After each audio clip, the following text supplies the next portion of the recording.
Howdy, boys and girls. Yo. Mostly boys. Let's be serious. No, there's some girl. Yo, I see some girls commenting on our shit. Yeah, but it's like 80-20. Yeah, and there's a lot of boys too that are like that call us sexy, and someone actually showed me this thing on Twitter. It was like transsexual Kyle or something like that, and like it was the weirdest shit ever. No, the person who sexy Kyle, that one, the one. Maybe sexy Kyle. Yeah, where they think I'm hot, but they're like half kidding, so it's cool. Yeah, that's what I'm saying. Like my friend was like, "Does your boy get mad over this?" I was like, "No, like who cares?" Like it's I love it. It's hilarious. It's a compliment. Yeah, it's hilarious because it's always me doing like ridiculous shit. Like there's one picture I took at a wedding like years ago where I have like my glasses on and I'm walking in like a tux, and like they tweeted out pictures of that. People are savages on the internet. It's great. I love it. So, Corin, ladies and gentlemen, for those of you who don't know yet, and if you don't know yet, what the fuck is wrong with you? Corin now has his own YouTube channel. Yeah, I turned to the dark side, man. It's called Corin's World. And Corin's World. So we have, I ran the numbers. We have about like 14,000 to sometimes, if we put Trump in the title, like 25,000 views on this shit. So my shit better go at least to like 3,000 subscribers. If I can't get 3,000 out of 15,000, then fuck you guys. I'm actually going to look up right now. Let's see. I want to give everybody exactly what you're at right now as we're talking. By the way, when I type it into YouTube, it comes up as 1 subscriber, but that's because There's YouTube. another kid, right? No. It's you, but I think it updates like every 24 hours for a general search. Oh, okay. So like maybe 24 hours ago you had 1 subscriber, but now I'm about to tell everybody the real number, which is actually pretty impressive, 645. Damn. And this is 645. You created the channel like 1 or 2 days ago. Dude, I will say, I didn't know what I got into. Like I sort of started the channel like on a whim. What is that, on a whim? Yeah, or no, a that's whim? right. No, that's all right. That's the right word. WIM? WHIM, I think. Whim. On a whim. What is a whim? Let's look that up too. Yeah, isn't that it? Like what? Like, oh, I started that on a whim. Whim definition. The definition is a sudden desire or change of mind, especially one that is unusual or unexplained. Yeah, so that makes sense. You just had a sudden desire, like, oh, I kind of want to have my own YouTube channel, and then you made it. Yeah. So I'd been thinking about it for a while, but I know you think you're lazy, but I think my lazy overrides your lazy. Well, I need to be clear. I'm lazy with everything outside of the show. Yeah. When it comes to the show, I'm not lazy at all. In fact, it's quite the opposite. Oh, okay. Yeah, but when it comes to everything outside of the show, I'm almost like an antisocial. Like I'm relatively convinced if a psychologist or a psychiatrist were to give me one of those tests to determine like your personality or whatever, they would look at me like you're a psychopath. They would be like or a sociopath, whatever the technical phrase is now. But they'd be because I actually, even though I'm good at communication in front of large groups of people, I'm very bad at interpersonal conversation. I kind of want to be left alone. I'm kind of awkward, and I like being alone. So I think that if they were to do the test, they'd be like, you're kind of a psychopath.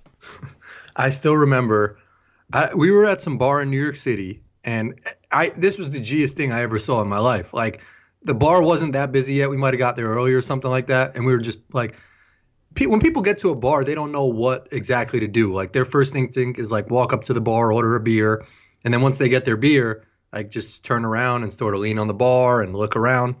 You just like mad gangster, very casually just sat down at the shit. There was like a newspaper at the end of it. You just straight opened it up and we're just like, you were reading the shit. And like, not even like people go to the bar, and I still remember Henry telling us one time, like we were so young and just like out of the loop, and he was like, yo, don't hold your beer by your chest. It's not inviting. You got to be like open. Have that shit to your side.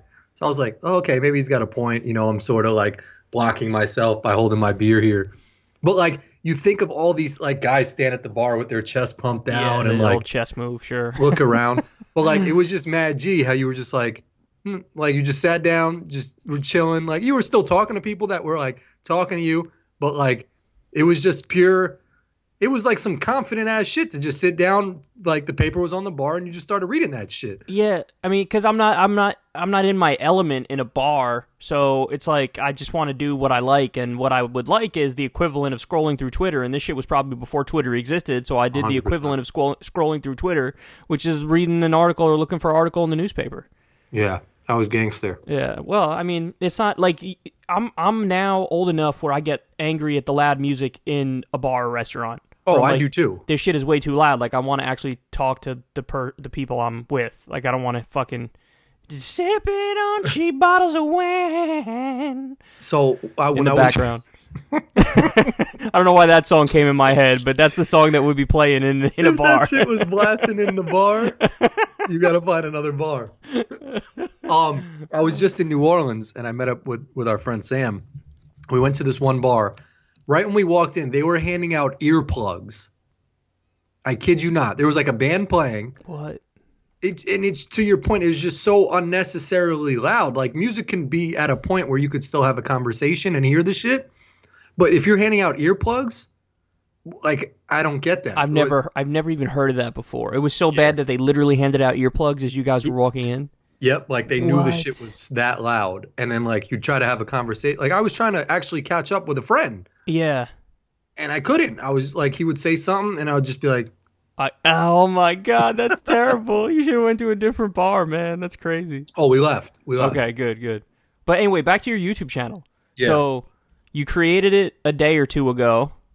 You did an introductory video, the introduction video. I'm going to give everybody the number on that real quick. 2,226, which is... And it's not even that good, man. Like, it's like just... So here's my thing. I started the channel on a whim, and I really just... Here was my original idea was this. I was like, I'm going to post an intro video and let people know that what I'm going to do is post a Twitter poll on Monday, and then on Fridays, I'm going to answer that question or that topic, and that'll be my shit.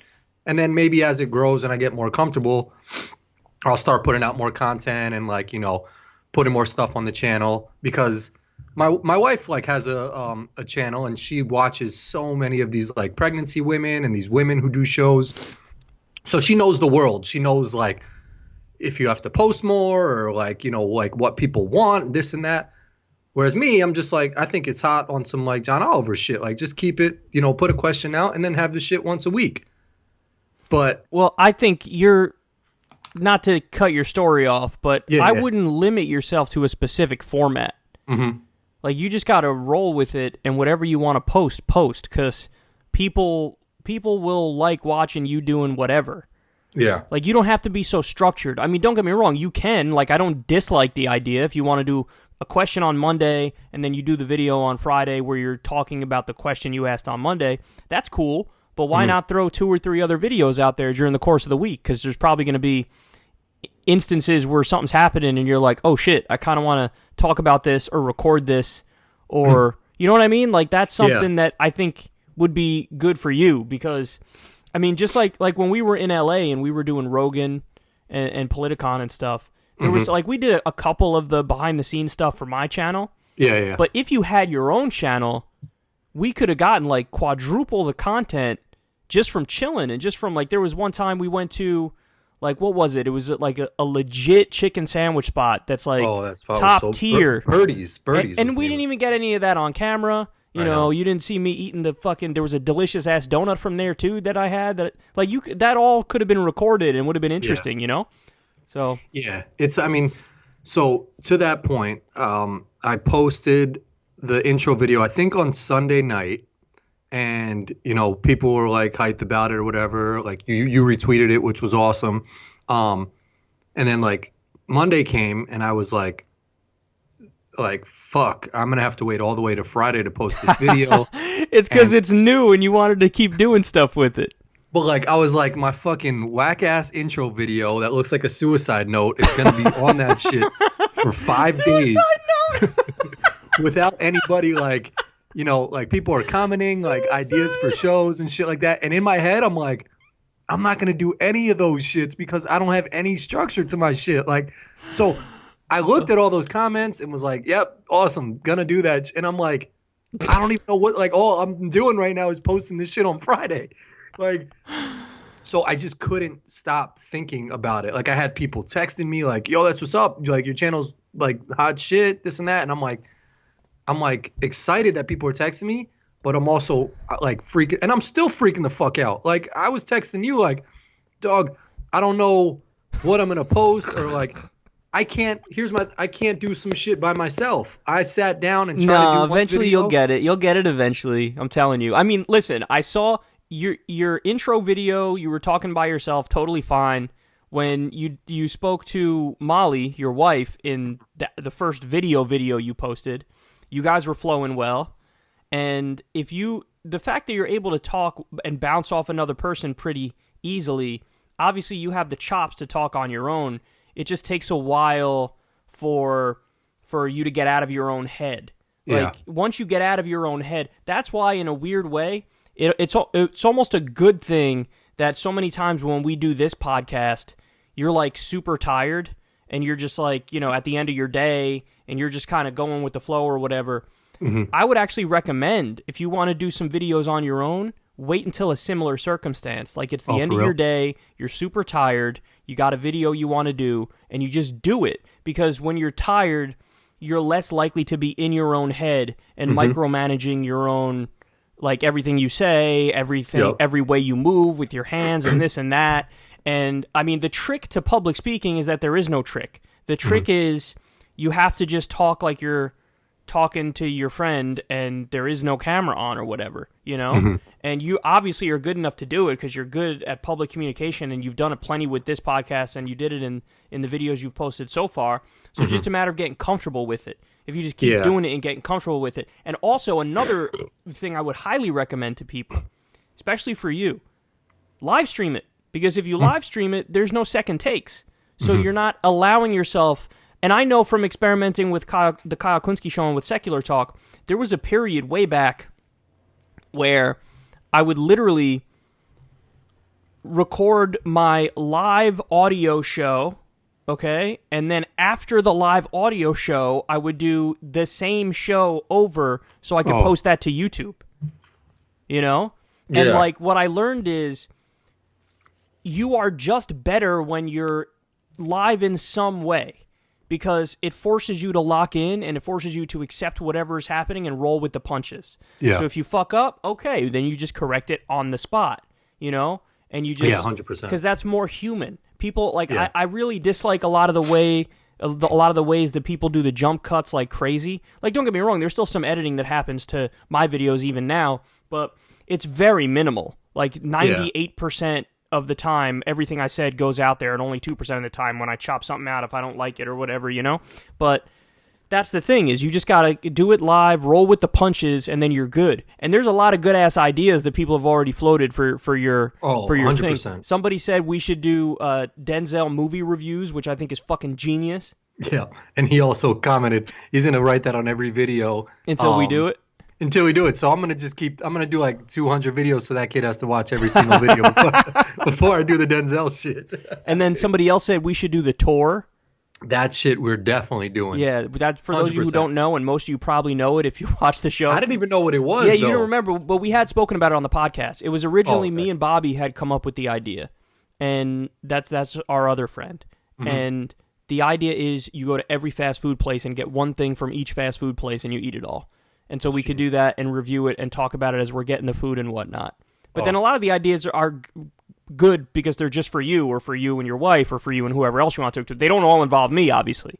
But the ones that do involve me, I'm looking forward to that. The Denzel one and the tour one. 100%. Yeah, I'm excited to have you on the channel because, like I said, thinking of content is just like, it's scaring me, and it's like I'll think of a good idea 1 second, and I'm like, cool, I'll do that shit, and I'm like, that shit is dumb as fuck. Like, but I gotta just do. What were the ideas? Do you remember any of the ideas that you thought were dumb? Well, so I like this is like huge scheme of thing. I was like, I almost want this shit to be like a Chinatown version of Joe Rogan. Like have somebody said that in the comment section. Oh, did they? Somebody was like, oh, you should make it like a version of Joe Rogan more for the everyman. Yeah, and that's what I'm like, because I have like boys, like Molly's friends even hit her up and was like, I'd love to go on Corin's thing. Like, she's like a nurse and she moved to Chicago from New York, and like I'll talk to her about like her move and like what the city is like and shit like that. You know, like I've got a boy who's a Marine who is looking for a job in Oregon. Ben P. I won't say his last name, but like he's interested in politics and shit. Yeah, so I'm he's sure cool, he's got opinions on like Bernie Sanders and stuff. Like we should just tell the story. People. We should tell a story about Ben. Ben would appreciate that. That was the wildest fucking shit ever. So I went to Corin's bachelor party with him and a bunch of our friends in it was in Canada. And Montreal. It was in Montreal, which is only like, what is a 5-hour drive from where I live? Yeah, it's not bad at New all. York. Yeah. It's really not that bad. I had no idea it was even that close until we took this trip. But anyway, so we drove there, and It was so nuts. I tweet when I get there, because in our hotel, I noticed that there's a dude who checks into the hotel wearing a Wolfpack shirt. And I'm like, that's weird, because Wolfpack is the thing that Cenk Uygur of TYT founded, and I'm a donor to Wolfpack, and Wolfpack is to get money out of politics, and it's the movement to get an amendment to get money out of politics. So I tweeted like, wow, I'm in Canada and somebody's wearing a get money out of politics Wolfpack shirt. So I tweeted about it, and somebody responds to the tweet and was like, oh, hey man, that was me. We should meet up for a beer. And I was like, that's crazy. So then I don't respond to the tweet. I think nothing of it. Okay. Then we show up to the place where we're eating dinner that night. This random... you told me too. You were like, "Oh, some dude tweeted at me with a Wolfpack shirt." Yeah, I told you, and I showed you and everything. Yeah. Then we show up. The dude is your friend, who was coming to your bachelor party and was like, "Oh shit, you're Kyle Kalinske," and he was your friend. He didn't even know that you were my friend. Even though we've had fucking Kyle and Corin videos that were being uploaded already at that point for at least 6 months or a year, we had already been doing Kyle and Corin. And I had been retweeting, like not retweeting, but resharing your stuff on Facebook. Like, yeah, and he had no idea. He had no idea. That was the first time I really saw my brother amazed, because he was so shocked that Ben was just fangirling so much over you. He was like, wow, like Kyle is really a big, like, Ben has turned into like a little 12-year-old girl. Like, no shots at Ben. He's cool as fuck. Yeah, but, Ben like, is he cool. was like, Ben is cool, man. He was like so excited to like meet you and like because he didn't know. Like, put yourself in his shoes. He actually watches my show and knows of my show, and then randomly I'm at his friend's bachelor party, and you also happen to be like my best friend. So he's friends with somebody who's best friends with somebody who he watched on YouTube regularly beforehand. This happened recently too with my brother-in-law who watches the show. Shout out to Mike. He told me that he had sent a video to somebody who he works with or something, or somebody who he works with's friend or something, because she was like, oh, I don't know what candidate I'm interested in, and Mike was like, oh, Bernie, and she said something about Bernie, and he was like, okay, well, as a secondary choice, maybe Tulsi. And so he sent a video of me talking about that issue, and then she responded to him like, what? Your fucking brother-in-law is Kyle Kalinske? She knew. Because she thought that I was, whatever, that I was a YouTuber, or this person who Mike was referencing was a YouTuber and was like new to it or something. And she was like, oh my God, I didn't know it was him. So, dude, yeah, I'm always like, I think I spoke about this with Molly, I don't know, a while ago. It was when I got noticed at like my local gym by like one That's kid. right. So yes. You sent me the picture. The guy. So some kid. At first you were creeped out because you didn't know what it was. I thought he wanted to use the fucking machine. Yeah, like, you thought somebody was like fucking with you or something. I thought he was fucking with me, one, and then two, it just never happened to me before. So I was like, wait, pause real quick on the story. Which should I have first? Ooh, Reese's Pieces. If you have the zesty cheddar first, you can't have the Reese's Pieces after. I would go Reese's Pieces into Sour Punch into the cheese shit. The cheese shit's gonna kill you if you have it first. Okay. Start with the Reese's Pieces. I'll start with the Reese's. I just didn't want to start with the sour, to be honest. But anyway, so you were at the gym. You were noticed by this dude. Yeah. So I told people. I mean, like, it was a swim class for my daughter, and my wife was shout out to Molly. She's on the channel now. What's up? She was showering with my daughter. She's good at speaking too, by the way. I noticed. Yeah, she's comfortable. She does like her own pregnancy videos and stuff like that. Like, she's all about, like, she does so much research and reading and like all this shit. So I give her a lot of credit. I wanted to have her as like a guest host on some normal shit, but she was like, you should switch it up, like talk to other people. I was like, all right, whatever. So anyway, she was showering with Nyx after swim class, and this kid walks over and starts doing curls in front of like, it's like the mat, like, you know, the matted area in the gym where you do ab sit-ups and stuff. Yeah. Like, nobody does curls over there. So like, that's like for you to take a medicine ball and do sit-ups and like do weird, you know, shit like that. So he came over and started doing curls. And then he like started walking over to me and he was like, hey, man. And I was like, oh, sorry, you got it. You can use the machine. He was like, no, are you Corin from Kyle and Corin? I was like, and I'm thinking like, what the fuck right now? Like, so I don't even know what the main point of this. Oh, the main point of my story was this. So anyway, so long story short, he wanted a picture with me. Took a picture with him. That was dope. I told him to tweet it. I don't think he ever did. But my point was, you may have tweeted it. Did you tweet it or no? No, you sent it to me. You sent it to me. I sent it to you. I said, if you like started going out in New York City, just on like if you were into the bar scene in like New York City and like going out in like that nightlife type of thing, I think you'd be blown away by how many people. Like if you were into like that Brooklyn hipster, like go to a pub, get a drink, I think you'd be blown away with how many people would fucking spot you and like notice you. Well, at Politicon, you got a little taste of it too because you were noticed plenty of times also. Yeah, but that was like your Super Bowl. Like you were walking in, like you were Tom Brady walking into the Super Bowl. I'm saying if you go out on like regular shit. No, like I know what you're saying. So it would be in unsurprising places that I would be like, whoa, what's happening here? And, so I mean, like when you get noticed, like you're blown away by it. But I think if you were to just like randomly walk through New York City and go to like a popular club on a Friday night or some shit, I think mad people would notice you. So I wasn't going to talk about this, but I decided, fuck it, why not? Because it either happens or it doesn't happen, and if it doesn't happen, it's okay. Because I would understand if it doesn't happen. But I reached out to Bernie's team. He's doing a rally in Brooklyn on Saturday. I offered, I said, if you guys want, I'll be more than happy to introduce him or to give a talk at his rally. I'm flying back. Please allow me to come with you if they say, like, I'm flying back and just, like, I'll be Secret Service for you or some shit. I'll pretend to, like, fuck people up. To clearly, I'll put black sunglasses on and push people out the way. I told you I'm gonna go Sunday. He's doing a rally in Chicago.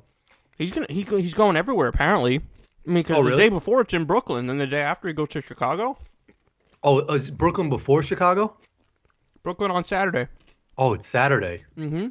Mm-hmm. Fuck, man. Wait, but don't you like know his new chair or whatever? Like, I do. Is that who? I mean, I have a couple different ways to get to him. I don't know him, and I've never talked to him, but I know and am even close with people who are very close to him. It's such a smart move on his part. Like, I don't think. Well, here's the thing, and this is why I was hesitant to mention it, because if it doesn't happen, I don't want anybody being upset or holding a grudge or being like, how could he say no? Because listen, if I'm running Bernie's campaign, I'm not saying it's a guarantee that to let somebody like me talk, because it is true. It's not like I'm not controversial.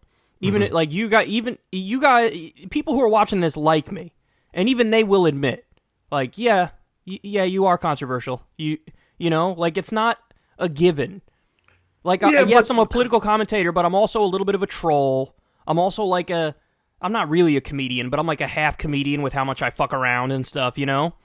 So it's not a given. That's what you two, like, that's what I think he would.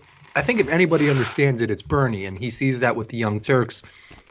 That new wave of social media. But people around him might get it. Like, I know that that's true. There are many people on his team who know me and who like me, but he is a 70-some-odd-year-old dude. Yeah. You know?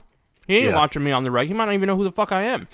Yeah, I guess it's how they package it to him. Like, so if they packaged it to him in the right way, like, hey, we've got a guy who's very popular, that, you know, if he speaks in the beginning, you know, and he's it's like, how they package it to him. Like let's do it. I sent an email, and in the email, you know, I unfortunately had to blow myself a little bit, and I was like, you know, TYT Network's #1 rated show channel, yada yada, you know, and I forgot to mention that I was the co-founder of Justice Democrats, but I said, oh, mention that, by the way, because I forgot to put it in the email. I put the, you know, the numbers for the show and stuff, but, you know, whatever. I can only put it out there, and if it happens, it happens. If it doesn't, it doesn't.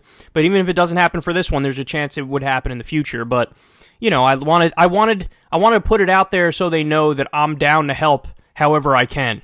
And I think it's a no-brainer for them. Like, we'll see. But he is being especially in Brooklyn. Safe. Like, that's got to be your fucking demographic to the T. Yeah, that's true. You know? Absolutely. Yeah. Like, all young kids who the only way they get their media now is on YouTube or on their phones, or they're not watching MSNBC and CNN and Fox News and all this shit. Like, they're getting their shit from other channels now, which is which is, you know, the Young Turks. That alternative media type of shit. Yeah. Anyway, enough about that. It's not a guarantee yet, so nobody get your hopes up too much, even though I just let it out of the bag here. But back to Corin's World. Yeah. So that's the name of the channel, guys. Corin's World. Yeah. So go check it out. Go subscribe. Go fuck with Corin. Go. 15,000 fucking viewers on this shit. Go into the comment section and say hashtag Team Kyle. Yeah. I would take a port. Like, I would take point. I will be the point. What is Bernie's thing? The 1% of the 1% of the 1 percenters, the 1 percenters of secular talk. If you want to just, you know, come over and watch what I'm talking about too, you're more than welcome. The tweet conversation we were having the other day, you saw that I said, I feel like it's Keenan and Kel, and I'm Keenan and you're Kel, and everybody likes Kel more, but my name is first on the shit, so I'm getting jealous. I'm like, fuck that.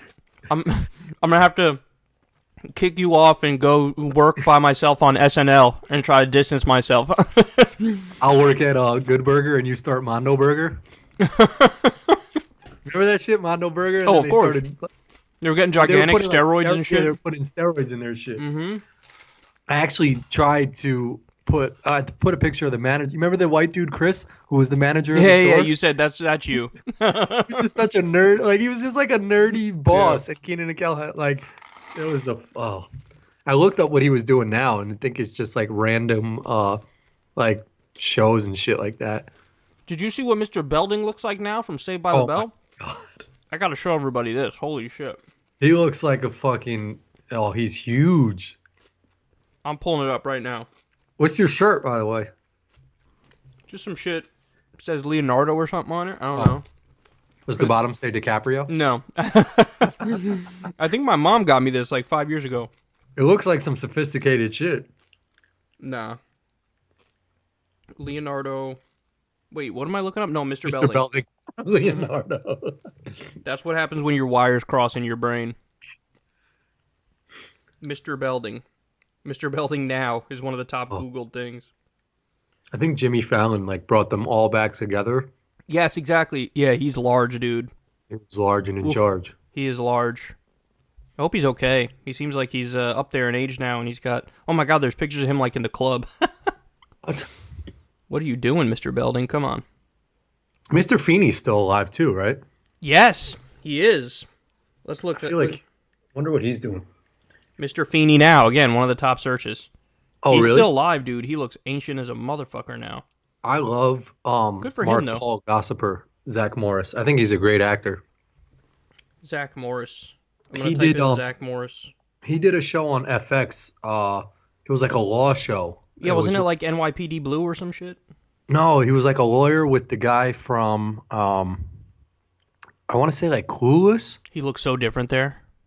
Oh my God. Yeah, that's when he must have been doing the TV show Pitch. I was watching that shit. He was like a catcher.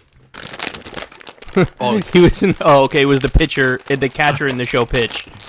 Yes, yeah, he was a pitcher and a catcher. Dude, moment of truth on these shits. Oh, those are banging. But how's it after chocolate? Wow, that's really good, actually. It tastes good after chocolate? Oh, I mean, I shouldn't have done that, but... I'm Kyle. I don't give a fuck.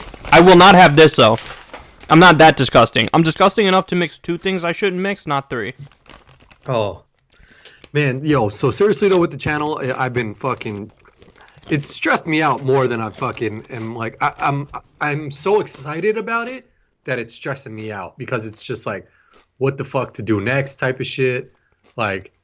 So, and like, the whole talking to myself. Because, like, the public speaking, I could get in front of a huge-ass crowd and start talking to people and feel comfortable.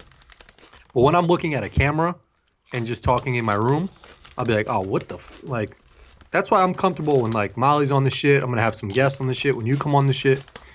But I gotta get more comfortable talking to the camera because it's just like, who the fuck am I talking to right now? And I've always been that way. Like, I'll do something in an airport when I'm walking, and I'll be like, that was dumb, you know, like. I think I remember specifically, I was riding a jet ski in Colombia, and it was like the greatest. It was like the weather was fucking beautiful. We were like surrounded by these islands, and you could take the jet ski to like these cool islands and like park the jet ski, and there was like random shit on there, and it was just like the most perfect day ever. And as I was like in the middle of the water, I think I was just like, woo! And then like I was like, why? Like in my head, I'm like, why the fuck do you just do that though? Like that, like pure excitement and joy is almost like my conscience was like, yo, that was some cool shit. Why'd you just yell like that? So I've always had that like second person in my mind, like, nah, you're talking to a camera right now, dog. What are you doing? Oh, I do. I mean, I kind of relate to that because, like I said, when I would record the show and I would do it not live in any way, I would immediately, I'm a perfectionist, so I would immediately be like, I'm just going to start that one over. Like, I'd talk for 2 minutes, man. I don't like the way that, I'm going to start that one over. But then you try and say the same cue or the same joke or some shit, and then you're just like, oh, what? You know, like, exactly, yeah. You're too in your own head. Mm-hmm, so the way you fix that is to do it live as much as possible. Yeah. And I told you I think one of the best things you could do is treat it like the title suggests. So, in other words, record just your day and like whatever the fuck's happening, whatever you're thinking, and then like you splice it together at the end of the day and upload it and people watch it. And don't get me wrong, you should do some structured shit like you were talking about with the poll question. I actually like that idea because your show is super interactive. Mm-hmm. So I like that idea. But yeah, you could sprinkle in just you doing you. Like you doing whatever shit you do, you know? Someone made a good ass suggestion to even post the video and then at the end of it, excuse me, say like, I'll put the question on Twitter and you guys answer it, you know? So it's almost like I have the debate and then I'll put the question on Twitter for people to, you know, talk about it afterwards as opposed to before maybe. And then the next show, will you bring up the thing that they said? Nah, it's done. Then that's not really interactive. I mean, you could do that, but it's not really interactive. Whatever he wrote made sense. Why don't you do... We did that on this podcast for a minute. We would always have a question and then we'd go through it. You could do that and you could make that a regular thing. Mm-hmm. Where like you come up with the question, you pose it to everybody, and then the next time you talk about that question. And each episode you're always lagging. You know, you see what I'm saying? So every episode you're lagging to do it. Like you present the question for next week at the beginning of the episode, and then you go and talk about the one from the week before.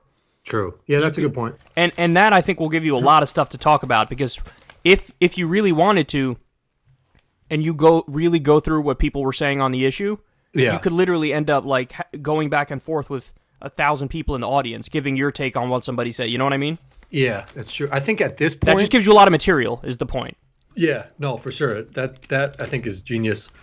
I think right now, like I enjoy and I can do it at this level. Like I try and interact back with people in the comment section and shit like that. Like I've said to you, I don't know how you even respond sometimes to some people, like in your Twitter or in the comments and shit like that, just because I don't know how you see something that, you know, catches your attention, because there's just so much shit on your like pages, where at my level right now there's like 50 comments, so I can like see all those shits and respond. But it's like I hope it gets to a point where I could fucking stop responding to her. No, I'm just kidding. I like doing this shit, so that's cool. Yeah. So I was reading through them. I thought a lot of them, the comments were funny. Yeah. A lot of unnecessary shots at me. Fuck everybody who was doing that. They all fuck with you. Some people were like, this is already better than anything that was ever on Secular Talk. You could like go to the bathroom and take a dump for like 10 minutes and people would give your shit like 400 likes on your shit. You saw that I said that to Barry Weiss? Mm-mm. Barry Weiss is this New York Times writer who like went on Joe Rogan's podcast and like shit the bed. It was terrible. And like she went after, I think, Tulsi Gabbard one day on Twitter or something. Or maybe Bernie. I forget who she went after, but I responded and said, Barry, I could post a video of me farting and get more likes than your Joe Rogan appearance. Why'd you take a shot at her like that? Because she was getting at Bernie? Yeah, I actually think it was Tulsi. She said something stupid, and I was just like, you're so wrong about like everything that I could literally fart on camera and get more likes. You should stop and think about why that is. I mean, she had to go home to like a husband or some shit and make food that night and like live with that in her fucking head that you told her you could get more likes on a video of you shitting. It's true. It's true. She's fuck her, man. She was like, yeah, she said like, shots at someone else. Tulsi's an Assad toady. What the fuck does that even mean? Like, what does that mean? She didn't even know. She's like, what, Jay McHugh, look up the word toady. Like, you just used it. You need to look it up. She had like 90. Joe Rogan. That was the first video I've ever seen of Rogan, where it was like a 90% dislike. His Twitter shit got a lot of dislike too, right? They don't have likes or dislikes on Twitter, but he probably got ratio. No, the guy who was from Twitter. Oh yeah, Jack. Yeah, no, you're right. It was Jack and Barry. Both of them had super high dislikes. I've gotten to a point where I can't watch Rogan shit anymore. He's just got too many people on. Like. It's how many would you say he does a week? Like 3, 4, something like that? Something crazy, like, and they're all like 3 hours long.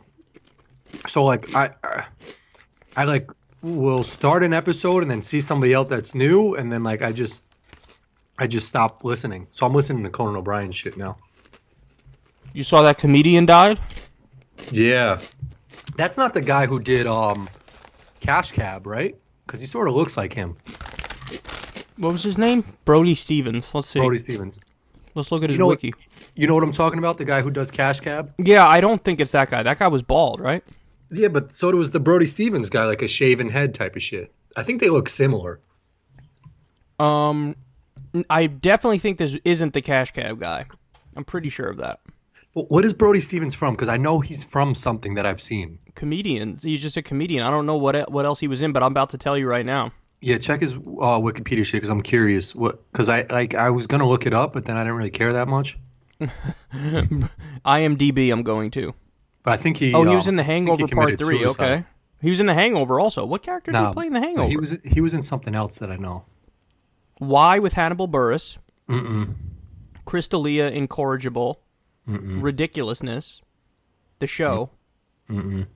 Who Gets the Last Laugh? Chelsea Lately. The Best Damn Sports Show, period. Maybe that's what I know him for. I used to watch that show a lot. And he was in The Hangover. He was in Due Date. He was in Hangover Part 2. And he was in Cubed. No, not from Cubed.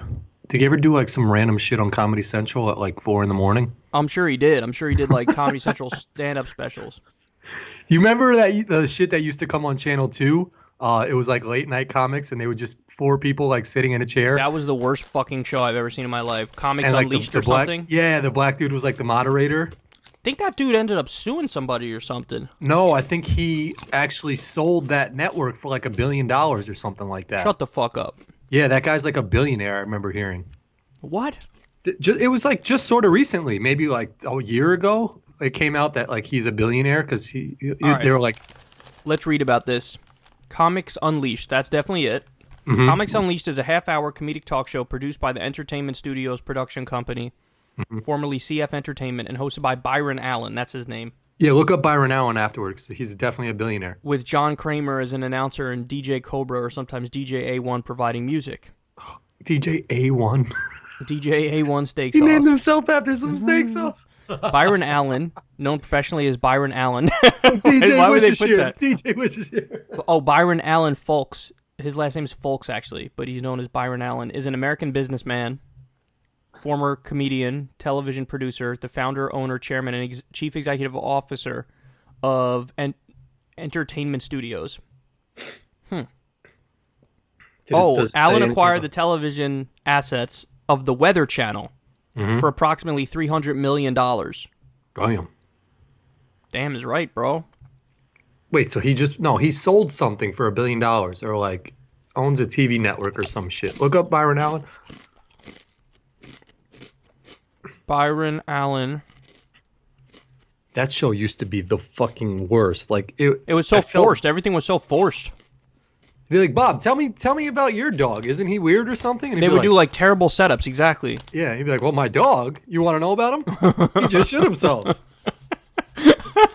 And that alone is way funnier than anything that was ever said on Comics Unleashed. And then like the other three people would be forced to laugh, and that show was so that like someone approved that shit to be on at 3 a.m. Yeah, if you agreed to do that show, your career was like done. Like, what are you doing on that show? No, I typed in Byron Allen sells. Nothing about Byron Allen, really?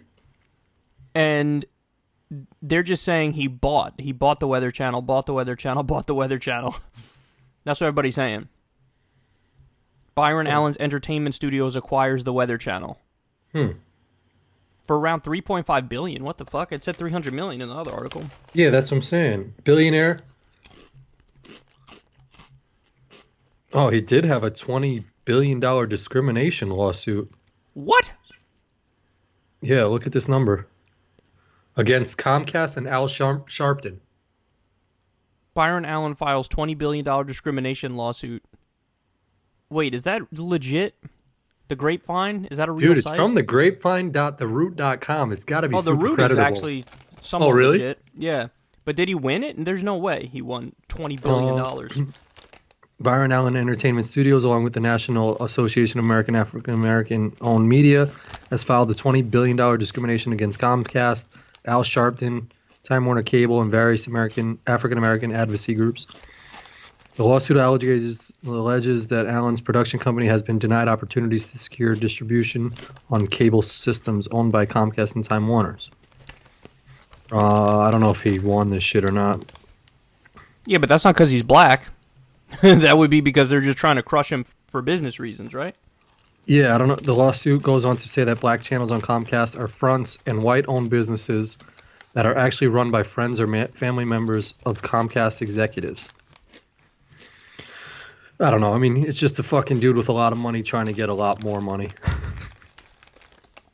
I think I saw Al Sharpton once, by the way. You told me. You saw him driving, right? Yeah, I texted you about it, right? Yeah. I was driving. I think it was like on Christmas Day or something like that. And I look over to my left. I'm just at a random stoplight by my place. I look over to my left, and Al Sharpton's in the car. And I was like, no way that's Al Sharpton. And then we drove to the next light, and I looked. And then he looked at me, and I like turned my head real quick. It definitely was, I'm like 95% certain it was Al Sharpton. You know what's crazy is like you'll see him on TV, and he looks like fine. But in person, he's probably so frail and skinny. Yeah, he said... He gave an interview once, and he was like, I've been skipping dinner for years. Like, what the fuck? Fucking looks like it. Like, what a weird way to lose weight. Like, it's one thing to switch up your diet. Like, oh, I'm going to cut out carbs, or I'm going to cut out fat, or I'm going to, like, reduce my calorie intake by whatever. He just skips a meal now. He's just like, no, I just don't eat dinner. What? Yeah, that's really weird. I can go some days without, like, if I have a big lunch or some shit like that, I can, have maybe like a bag of chips for dinner or something like that. Some days I only eat one meal. Yeah, that's what I'm saying. Like that. But I'm saying he did it every day. Yeah, that's weird. And he makes it, obviously he reduces caloric intake too. So for him, like for me, if I have one meal, it's a giant meal. But he's saying he cut out a full meal and all the calories that go along with it, with that. You know what I mean? Whereas me, if I have one meal, 2 or 3, I'm eating about the same amount of calories. You know what I'm saying? What was his claim to fame? Was he friends with Martin Luther King Jr.? Was he with that whole crew? Him, Jesse Jackson, all those dudes? Let's look this up. I don't want to fuck up this story. Because Jesse Jackson, I saw at a Bulls game one time. I got a picture with him. You got a picture with Jesse Jackson. Hey, you have a picture with fucking every celebrity. Except for Bernie. I want to meet Bernie, man. I want to like run on stage. No, I'm not. I don't even want to say that because hopefully we can meet him. Yeah, but I just want to wear. I want to be wearing my blue Bernie shirt and be in a picture with Bernie. I feel like he should do like meetups. Like he should be at a local McDonald's or some shit, and there should only be 5 people waiting to take a picture with him. He's busy trying to save the world, bro. Give him a break. Yeah, I know. I didn't know. There were some points last night that sort of like he tried to like make jokes sometimes, and I was like, Bernie, just stick to your guns, man. You're not like a comedian. Don't try and say some funny shit. Hold up. We'll get to that in a second. Let me first answer your question about Al Sharpton. Yeah. So Alfred Charles Sharpton Jr. is an American civil rights activist, Baptist minister, television, radio, talk show host, and former White House advisor for President Barack Obama. I didn't know that. In 2004, he was a candidate for the Democratic nomination for the U.S. presidential election. In 2004, he ran. Okay. I didn't know that shit. Yeah, I kind of remembered that because I kind of remember Jon Stewart talking about it. That was probably just for publicity for himself. He probably didn't really think he was going to win, right? I don't know. Jesse Jackson actually won some primaries when he ran. Oh, really? Yeah, he ran, I think, way before 2004, but he was a legit candidate. And I probably would have supported him back in the day. He was like the left-wing candidate. Jesse Jackson was back in like the 80s or something. Yeah. He hosts his own radio talk show, Keeping It Real, and he makes regular guest appearances on cable news television. In 2011, he was named the host of MSNBC's Politics Nation. Okay, that used to be Cenk's thing. Oh, when Cenk was at MSNBC. Oh, really? Yeah, the backstory for Cenk leaving was really interesting. They basically told him, like, lay off the Democrats, and he was like, I'm not going to do that. Sharpton's supporters praise his, quote, ability and willingness to defy the power structure that is seen as the cause of their suffering. Yeah, okay. And consider him, quote, a man who is willing to tell it like it is. Come on. Oh, Sharpton deserves the respect he enjoys among Black Americans. Quote, he is willing to go to jail for them, blah, blah, blah, blah, blah. President Barack Obama said that Sharpton is, quote, the voice of the voiceless and a champion for the downtrodden. Yeah, but like, what did he do? Like, why? How did he become famous? I know that there's some sketchy shit that happened early on when he got famous. His critics describe him as, quote, a political radical who is to blame in part for the deterioration. Deterioration. I don't know why that word looks weird to me now. Yeah, deterioration. Of race relations. Sociologist Orlando Patterson has referenced him as a racial arsonist, while liberal columnist Derek Z. Jackson has called him the black equivalent of Richard Nixon and Pat Buchanan. Sharpton sees much of the criticism as a sign of his effectiveness. There was some case, Tawana, where he was like wrong about it, and I think I vaguely remember that. No, we were really young when this happened. Oh, then I don't remember that. Activism. In 1969, Sharpton was appointed by Jesse Jackson to serve as youth director of the New York City branch of Operation Breadbasket, a group that focused on the promotion of new and better jobs for African Americans. In 1971, Sharpton founded the National Youth Movement to raise resources for impoverished youth. No, I think wasn't there something controversial with him? Does it say any incidents? There's a lot. Okay, so that's what this shit says right underneath that. There's a bunch of names here. Apparently, he got really involved in direct issues involving police brutality or whatever. Okay. But sometimes I think he fucked up. Like I'll get to that. I want to see if Benson. Hold on. I want to see if it says Tawana somewhere. Let me see. Where is it?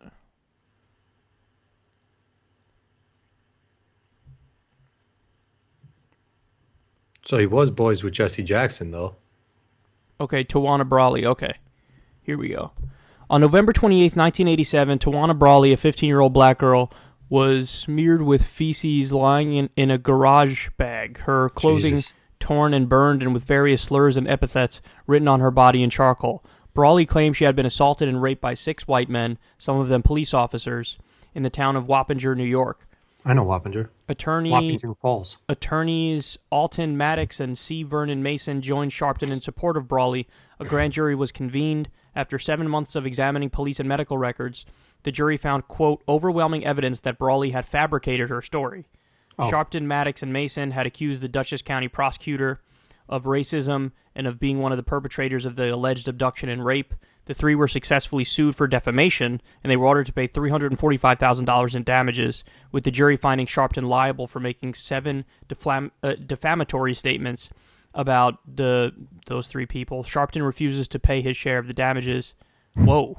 It was later paid by a number of black business leaders, including Johnny Cochran. Holy shit.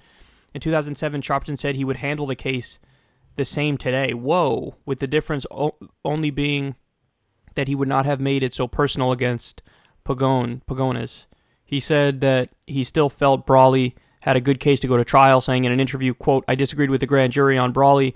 I believe there was enough evidence to go to trial. Grand jury said there wasn't. Okay, fine. Do I have a right to disagree with the jury? Many Americans still believe OJ was guilty. The jury said he wasn't, so I have as much of a right to question the jury as they do. Does it make somebody a racist? No, they just disagreed with the jury. So did I." That's super fucked up, actually, because apparently he was like really aggressive and like bringing national attention to this case. Cops are probably racist as fuck. They just had no dirt on them to. They very well could have been racist as fuck, but they weren't rapists.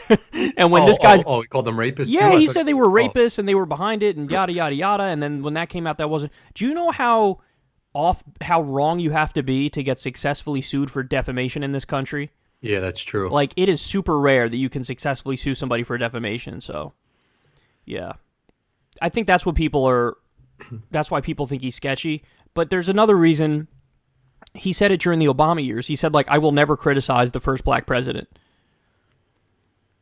And it's like, what if he actually does something wrong, though? Like, drone strikes on innocent people. It's like, no, I will make a point of never criticizing the first black president. It's like, all right, well, then that's dumb. Yeah, that, like, when you can't, when you're too, I don't know if it's afraid or you're too, you know, would it be unbiased or biased? Biased. When you're too biased towards someone, you shouldn't have a platform like that, because then you're just not trustworthy. I mean, like, how can I take your word on something else when you're coming out and saying that you're basically going to defend or lie for someone who's doing something wrong? You know, like, there's this one dude on social media that I follow on Instagram. His name is Shabazz the OG. It's like this OG black dude from Philadelphia who always like puts these videos out that are like super, just like, they're like inspirational, but like he'll post like a video of someone getting beaten up and be like, he'll just keep it real about the topic. But Floyd Mayweather's his boy, so whenever Floyd will do something, he always defends him on some shit. So when Floyd and his too much is way over the top. Way over the top. So when Floyd did that Gucci shit, did you ever see that? No.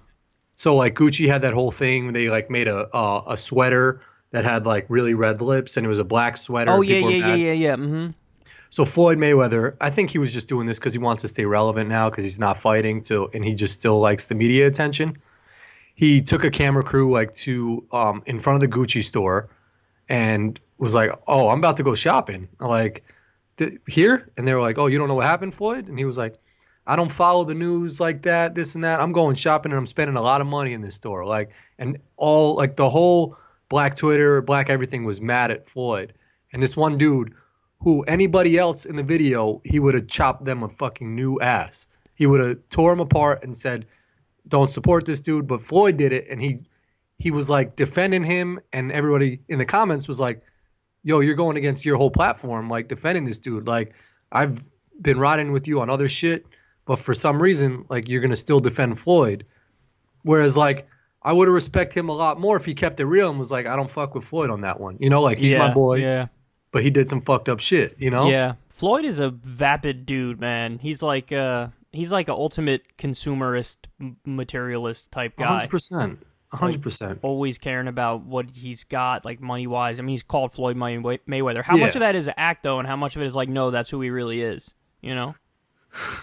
I mean, I feel like he grew up like with the struggle, so he knows what that's like, you know? So like, I think his roots probably have to be, you know, like hood, gritty, you know, like hardworking type of shit, because that's what was instilled in him as a kid, you know? And he didn't become like rich and all that shit until maybe he was 18 or something like that, you know?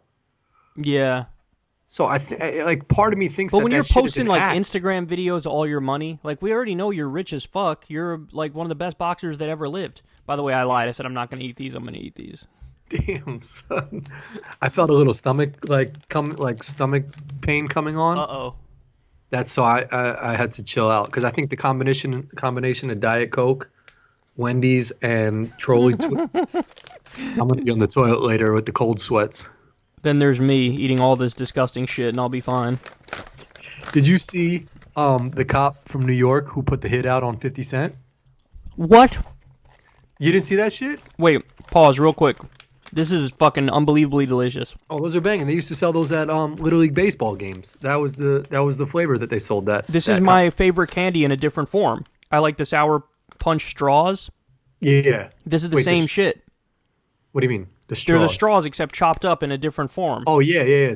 I know. I like the chopped up, so you don't have to the other one feels like you've got like spaghetti hanging off your face as you're eating that shit because it's so long. So wait, what'd you say about 50 Cent? There was a cop in Brooklyn.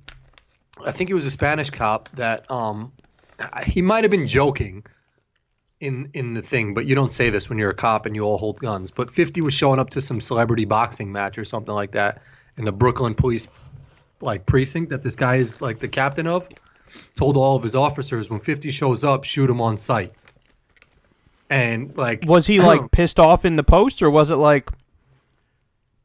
Well, or was he like? Did it seem serious, or did it seem like a joke? I don't know. I mean, it wasn't. I don't think it was recorded or anything. I think it was just reported from one of the cops who was like in that precinct. But 50 Cent now is like all over this dude, and like they're supposedly going to court or whatever, and he's trying to get this guy to lose his job. If you're a cop, you can't say that shit. Oh, for sure. There's no way he was joking, though, right? I mean, he might have been joking, but like, if you're joking to me, and you say some joke like, "Oh, I fucked this 300-pound fat girl," and you're like, "Ha ha ha!" I never, After that, you're like, "I would never do that." And then, nothing wrong with 300-pound fat girls. I go to someone else and I'm like, "Yeah, Kyle fucked a 300-pound fat girl," and they just take it from that. They don't know that you were joking, like they just got what I told them. So a cop coming out of that shit saying, "Oh, he said to shoot him on sight." 50 is gonna run with that, So 50 Cent is like suing him, you said? 50's suing him, I think. Yeah, they're in court or something like that. Or he's a troll on Instagram, so every post is about this cop. I don't think there's any way he's gonna win that case, dude. I mean, he's got a huge following, and like he's just got a loud, voice when it comes to like if you just keep saying that shit, keep saying that shit, keep saying that shit. I mean, he might win in the court of public opinion, but yeah, true. It sounds like that cop could just wiggle out of it and be like, "Yeah, I was joking," or I was with my boys and I was joking. Taking out of context. I obviously would never do that. Yada yada. Yeah. But I mean, this is one of those stories that's just a stark reminder that cops are just regular ass people. Yep. Yep. Imagine a bunch of people with guns and cars that have sirens on them who are on the same maturity level as you and me. Yep. Dude, when I was in New York City for the U.S. Open, I was walking down the a block. tennis U.S. Open. The tennis U.S. Open, yeah. I was walking down one of the blocks, and I saw a guy that I knew who owns a restaurant in the middle of the block. And outside of his restaurant, there were two cops just chilling. New York City cops. They were super, super nice guys. And he was like, "Oh, guys, you want to come in and get some food, this and that?" And he was just hooking them up ridiculously. And then the next week or later on was the Rockefeller Center lighting for the tree. Mm-hmm. And I saw that this dude was right next to the tree, taking pictures, touching the tree and shit. And he put in the caption, "Thanks to the NYPD, this and that." It's basically you just you know the bouncer to the club, the owner of the club, and they have the access, a cop in New York City, to just do whatever the hell they want to do. Yeah. There's no rule. It's just anarchy for them. They can do whatever they want. Yeah, that's a good point. In the real world, they're the law. Yeah, so if you want to get in good with anybody, make sure it's like a cop. It's so fucked up that it's not you hope that with certain institutions we could take human nature out of the equation and just have it no, these guys they just do what's right. But no, they don't. and oftentimes they're human, and this shit happens. It reminds me of the story you just told. Reminds me of, for Wall Street regulation, they had like Bernie Madoff on video saying, this was back when he was still stealing from everybody. He was basically saying, like, yeah, there's no regulation at all.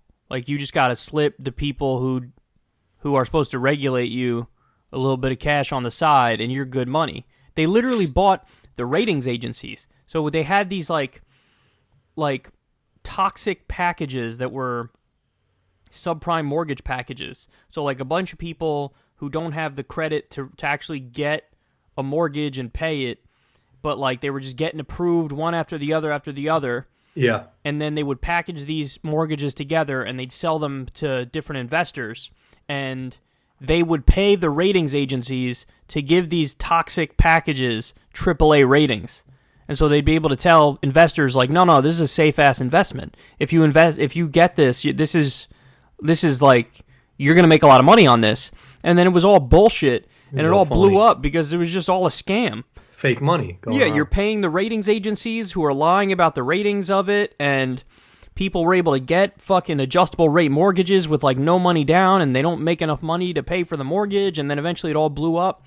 It was all, like, the whole fucking economy, it was just a scam. Like, It was all just a scam.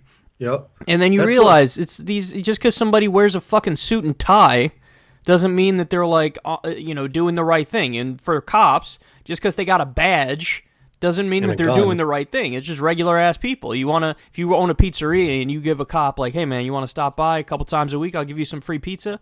He's got you from then on. Yeah, for real.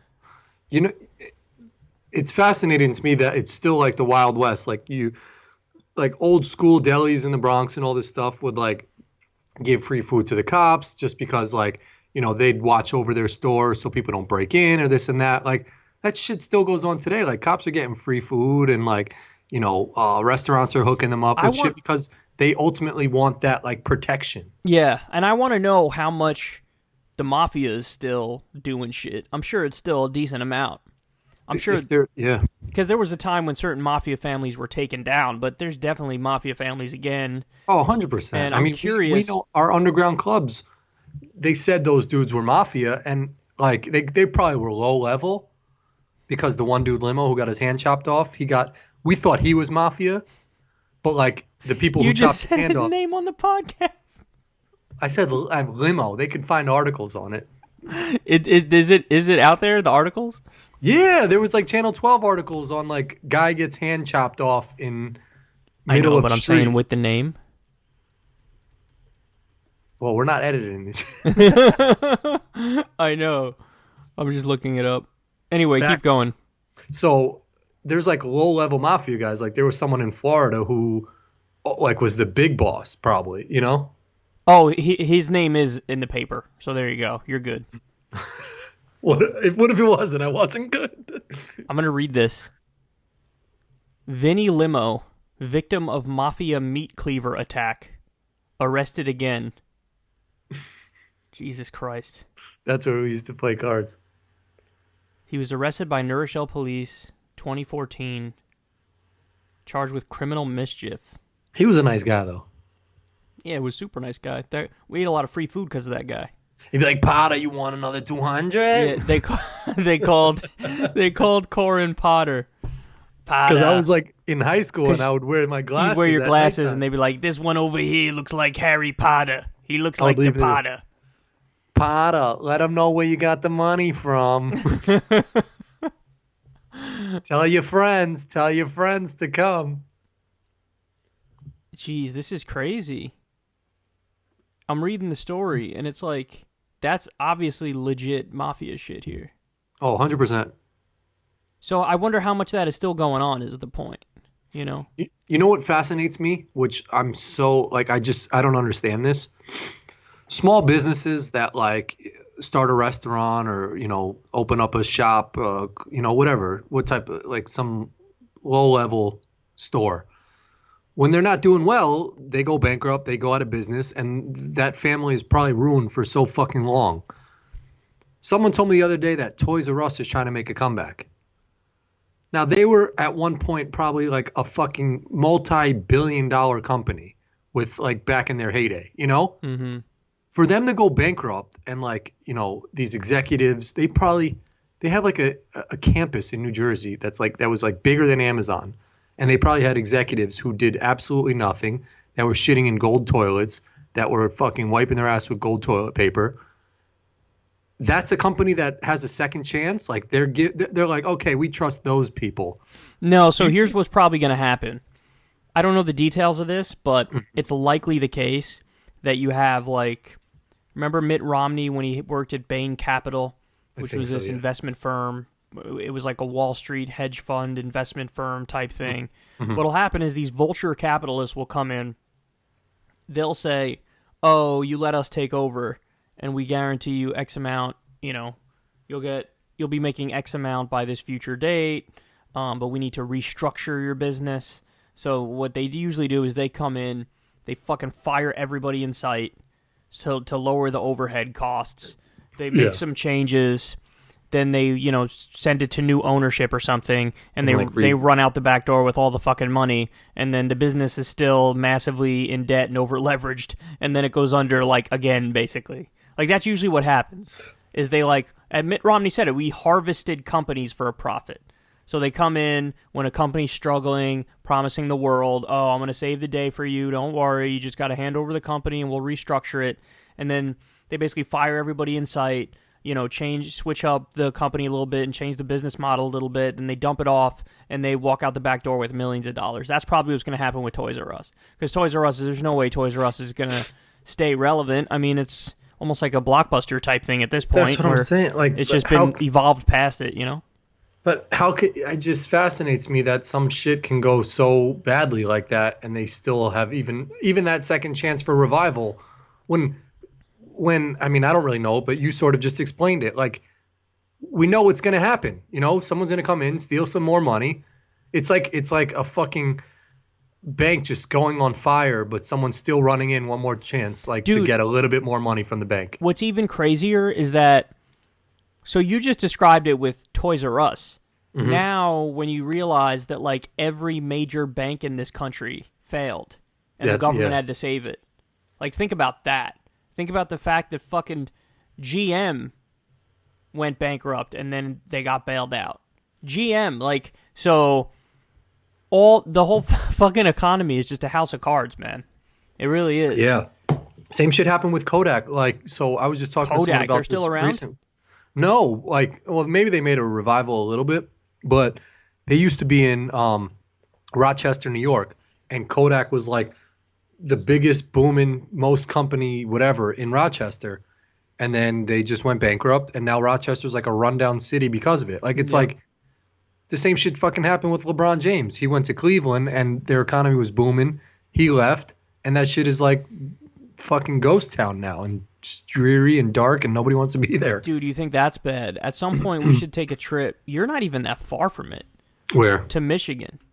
Oh, yeah. To Detroit, because depressing, right? You want everything you just described, put that on steroids, and that's what you got in Detroit.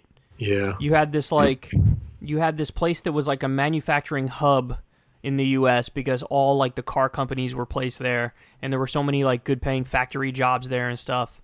And then what happened was the management at these companies and the owners wanted to make more money, and they decided, let's buy politicians, and so the politicians, if we buy them, will craft the trade deals to let us outsource these jobs so that we can save money and pad the bottom line, and we don't have to worry about paying like middle-class workers here in the U.S.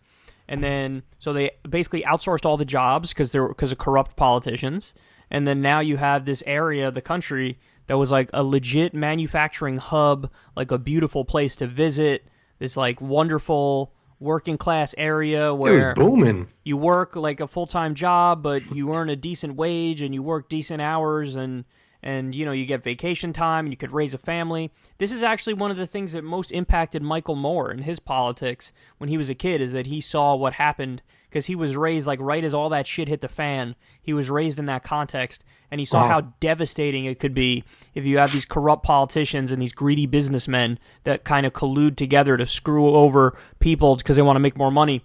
And, like, that's the worst-case scenario is what happened in Detroit, where that was all avoidable, too. That's the thing that's crazy. That was all avoidable, but they didn't care. They didn't care about the people they fucking destroyed in the process, you know?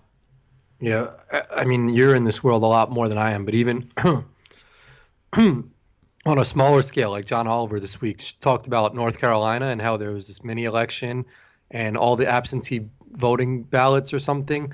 One of the guys who was running just filled out his name on like all of these random people and he won. It's just such a corrupt game. Like there's just so much shit to try and police in so many different areas that like you can't police it all, you know? And it's like these people who are very corrupt end up in power and start doing shit in their favor. They're helping their friends. Like I get like when I started my YouTube channel, I had people texting me like, yo, that's awesome. You know, like random people. I'm sure people hit you up and say shit. Like when you're in a position, and I'm by no means in a position of power, but like if you are in a position to like help anybody or do something for the good, you're going to have tons of people hitting you up to do bad shit also, you know, like, and when you have the power to do it and they're giving you either money or like some perks out of it, women or whatever the fuck the case may be, people are people. They're going to take that shit, you know? Yeah, I mean, it's rare you find people with, strong backbone and moral compass and stuff, but that's why just right off the bat, like someone like Bernie Sanders is fucking awesome just because I hope, and I don't think this will ever happen, but he'll never be like, okay, fine, give me that $100. I'll help you out. You know, like there's no compromising what he believes. There's like 0% chance of that, which is what makes him so appealing to people. Is that he's a straight, like he was asked one of the questions in his town hall was, do you support universal preschool? And he was like, You want a short answer? Absolutely. And it's like that's not some shit you hear from any like you'd hear some long-winded garbage from other politicians. He was like, absolutely, I support it. Terrible we don't have it already. Like so you know that dude is gonna be on your side. But speaking about being in a position like you were just talking about there, you got a hilarious text the other day. Don't give the name out and don't give the company out either. But somebody texted you and was like, hey, man, can you get me in touch with Kyle? And you were like, what for? And he was like, nothing, but I'm thinking about maybe doing some advertising on the show or something. And you were like, I don't know, man. He's not really down. Like, he's kind of grassroots funded by his audience, and he likes to do it that way, and yada, yada. And you were like, what do you do anyway, man? And he works for a financial company. He's a financial analyst or some shit. He wanted like, me to do like commercials for some financial company. And Corin was like, do you know nothing about the guy who you're reaching out to get in contact with? Like, you know nothing about him. You have to know nothing about him to be in that situation and to ask that question. Yeah, like if you're going to try and ask, like if you're going through someone to get my number to get to somebody else, at least have a background of what the fuck they do. Like, do the homework. Yeah. And then when I hit him with some like, have you ever seen his show? Yeah. Like, then he got mad at you. He got mad.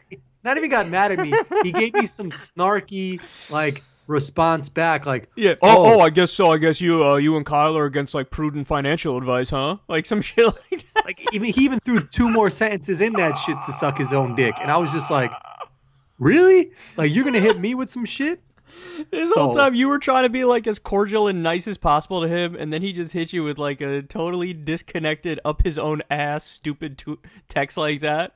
Like, I guess you're against prudent financial advice, huh?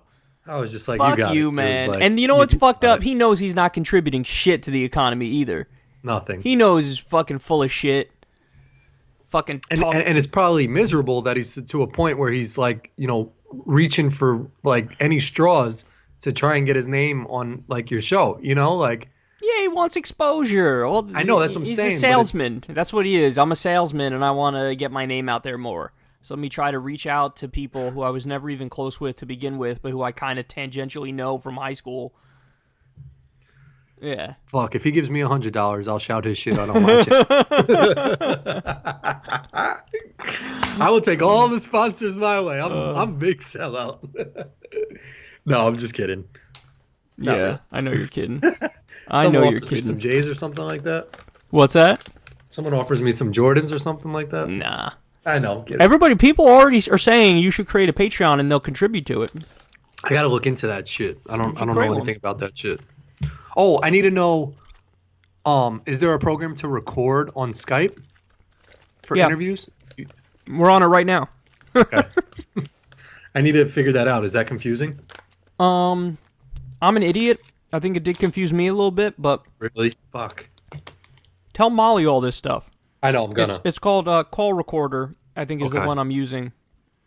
But this is only for Mac and Skype. Okay. I have a MacBook, like from 1942. Are you on a Mac right now or a PC? Mac, but this shit is like, if you touch the wrong button, this shit'll fucking explode. And I know for sure that we don't edit at all with this. No, we don't do and that was my whole thing. Like, so I did a little like a life of me today type of shit. Uh-huh. Our whole I fuck with our shit so much, because I've got a couple friends that have told me they try to start their own podcast and all this shit, and it's just like, oh, he wanted to do this, he wanted to do that, and it just didn't work out. We just have a good ass relationship where it's like we could just go on air and just talk, there's no we're raw with the shit, and that's why people fuck with us, because it's just like we're gonna say what we want to say, and there's no oh, let's make sure we get this point in or get that. Well, yeah, we also have no shame. I'll say anything and you'll say anything. That too. We don't give a fuck, because the price you pay for doing this is, I think the Amazing Atheist say this one time. Is that the little chubby kid? He's not a kid, but he is chubby. Who's the one kid that everybody was fucking with at Politicon? Low key, we'll give him a little shout out right now. He's he's gonna fuck you up for saying he's chubby, dude. Why? He doesn't like that? I mean, I don't know how chubby he really is. I'm not even sure he's chubby. But he's cute. That's my guy. We're talking about Sahil, the progressive voice. Yeah, man, that's my guy. I like that guy. He's gonna fuck you up, Sahil. You have my permission to go guns blazing at Corin right now. What would you say? And start a beef. Start a beef. He's skinny. I mean, he's pleasantly pudgy, cutely pudgy. You're fucked up, dude. No, that's my guy. I love you. I'm just fucking. I hope he's got a sense of humor and not get mad. In his defense, I'm not. I don't know if he's chubby or not chubby. He just, because all you see is his head, and it could very well just be like me. He has a wider head. You know what I mean? Yeah, I haven't watched a recent video, so hopefully you've been in the gym. And everybody was giving him love. You're right. He gets a lot of love, that dude. Yeah, dude, I haven't watched his shit in a while, but when I would see some of his videos, I watched one, and then I'll click on another, and I'll click on another shit. So he's winning. That's I fuck with him. And he started younger than everybody. I mean, we got to remember, I launched my YouTube channel in 2008. I was 20 years old in 2008. He is doing his shit in his teens. Yeah. So that's next level. And he's already got a lot of subscribers, and he's in his teens. That's what's up. Yeah, he's a good dude. He modeled his shit after you, right? He looked up to you on some shit, right? I don't know. I mean, there's a cycle of life for these left-wing shows where it's really? For me, I was early enough where you were doing shit back in '88. Yeah, but my guiding stars were Bill Maher back when he was actually bearable, who I loved. And so it was Bill Maher. It was Cenk Uygur on TYT when he was doing it in 2008, whatever, when his stuff was on YouTube and it was the only political show. It was Bill Maher, it was Cenk Uygur, it was Tom Hartman, who's a Air America left-wing talk radio host. Okay. And then, so that was the host people who were inspirations. And then there were the ones who weren't hosts but were intellectual inspirations, like Noam Chomsky, Richard Dawkins, and stuff like that. Uh-huh. But yeah, those were the hosts. And so I think for his era, and there's other people in his era, if you talk to the Humanist Report, he's younger than me as well. Okay. I think Humanist Report watched my show and liked it, and he was part of the cycle watching me. Progressive Voice, part of the cycle watching me.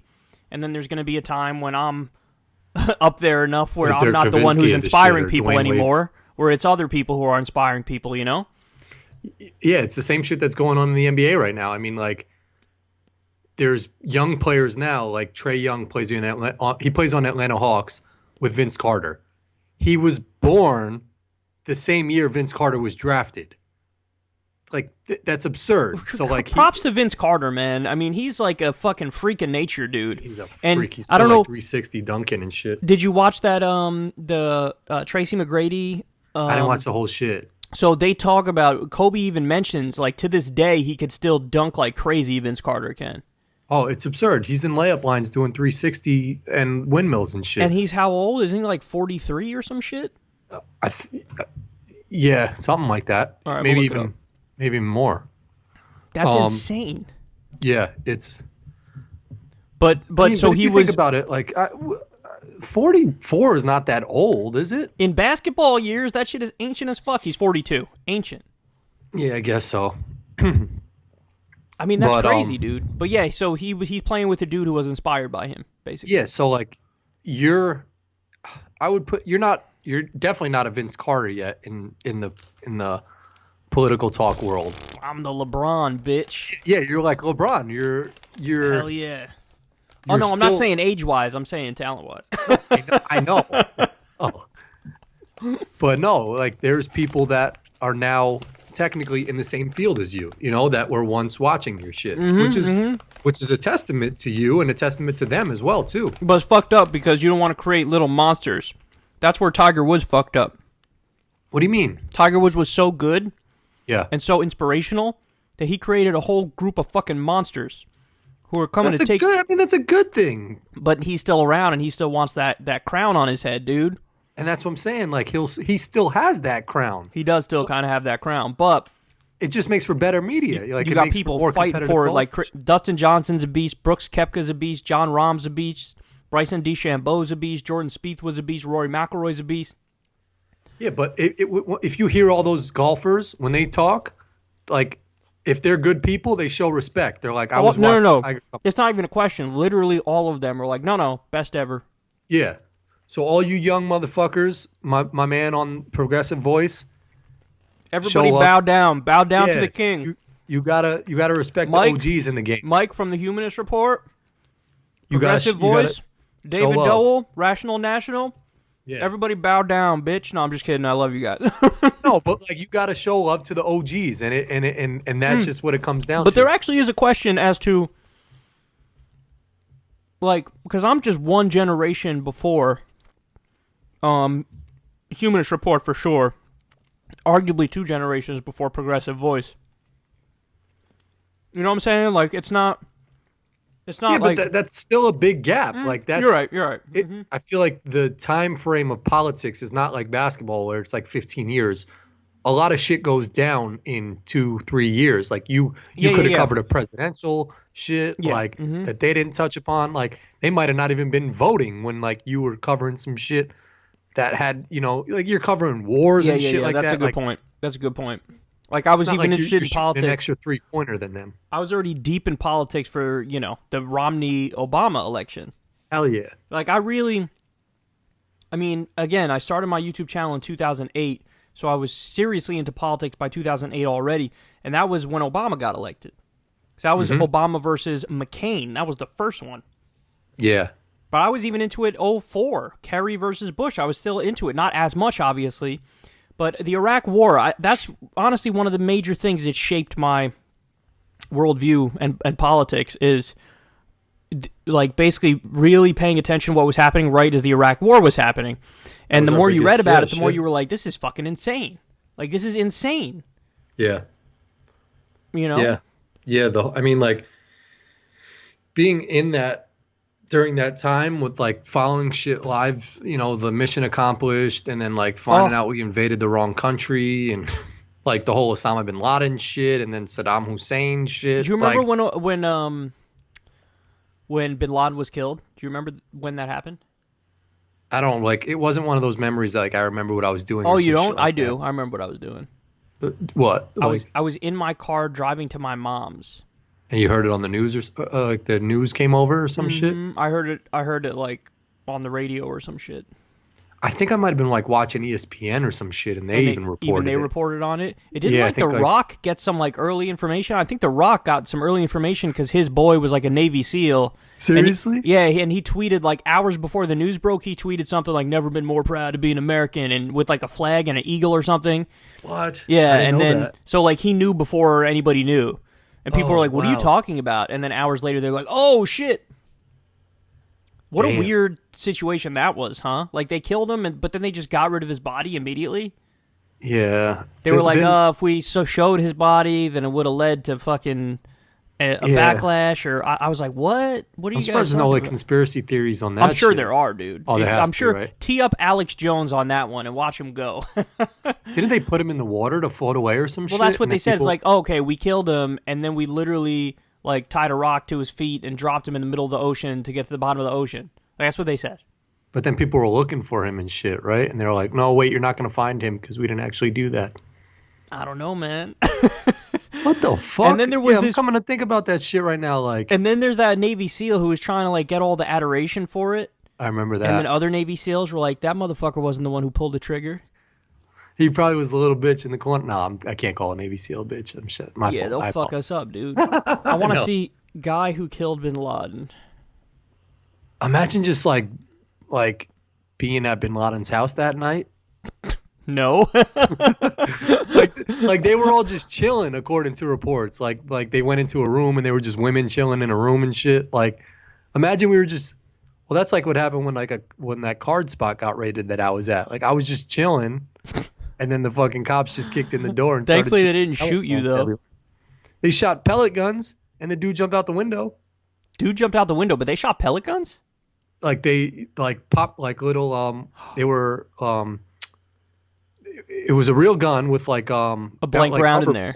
Rubber balls in them or something. Oh shit. Yeah. That shit had me shook, man. I'm not gonna lie. And the fucked up thing was that was the best card spot we'd ever been to. I know. Because that card spot was not like creepy mafioso type I had shit. a huge chip stack that night in that tournament too. Oh, it was a tournament. It wasn't the It's a $50 tournament, and it was down to 2 tables, I think. But why wasn't I with you that night? I think you were like, I'm not gonna roll tonight or some shit like that. Damn. I'm so They lucky. got me on some Robert Kraft shit. They had been watching that place for a while. So I think even when we had gone previously, they probably been watching that shit. And then just that night, they were like, we got enough ammo to go in there. That was such a nice card spot, man. Yeah. Did you hear about the Robert Kraft shit? Oh yeah, I heard. He was going for a massage. He was going to get beat off, or he was going to fuck somebody. Supposedly a lot of high level executives, like some Citigroup executive got caught there. If you're an owner of a team, motherfuckers are going to watch what you're doing. You can't pull up to a massage parlor in a fucking Bentley and expect people not to notice you, you know? Where was this spot? It was in Dallas? Spot in Florida. Oh, Florida? I know a lady whose daughter lives around there, and she said people are going there now to like take selfies in front of the spot. It was probably just a nondescript place. Well, no, like supposedly now the whole place got busted. It's like a whole sex trafficking thing. Wait, so it's like literally like sex slavery shit? Yeah, Oh it's like a whole huge ring thing. That's the thing that's so fucked up, man, is that if this shit was like all legal and regulated, like even Kamala Harris came out today and said we should decriminalize sex work. Because it's criminal that now you have like creepy underground shit happening and they have like sex slavery and like that's crazy, man. That's so crazy. Yeah, leave that shit to the other countries.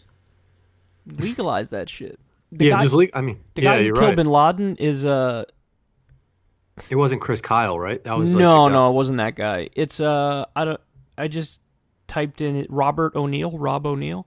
That's the guy who wrote the book and all that shit. I mean, he's a Navy SEAL, so he's obviously not soft, but he looks soft as fuck. And they definitely made fun of him because he's like a ginger. They were definitely ripping on him, like calling him Ginger Boy and shit. That's why I don't pick on anybody, man, because like someone who you think is like a fucking scrawny little fuck is probably some UFC fighter that could put you in a chokehold in like 2 seconds. Wait, tell everybody your story about how you were like randomly hanging out with Jon Jones.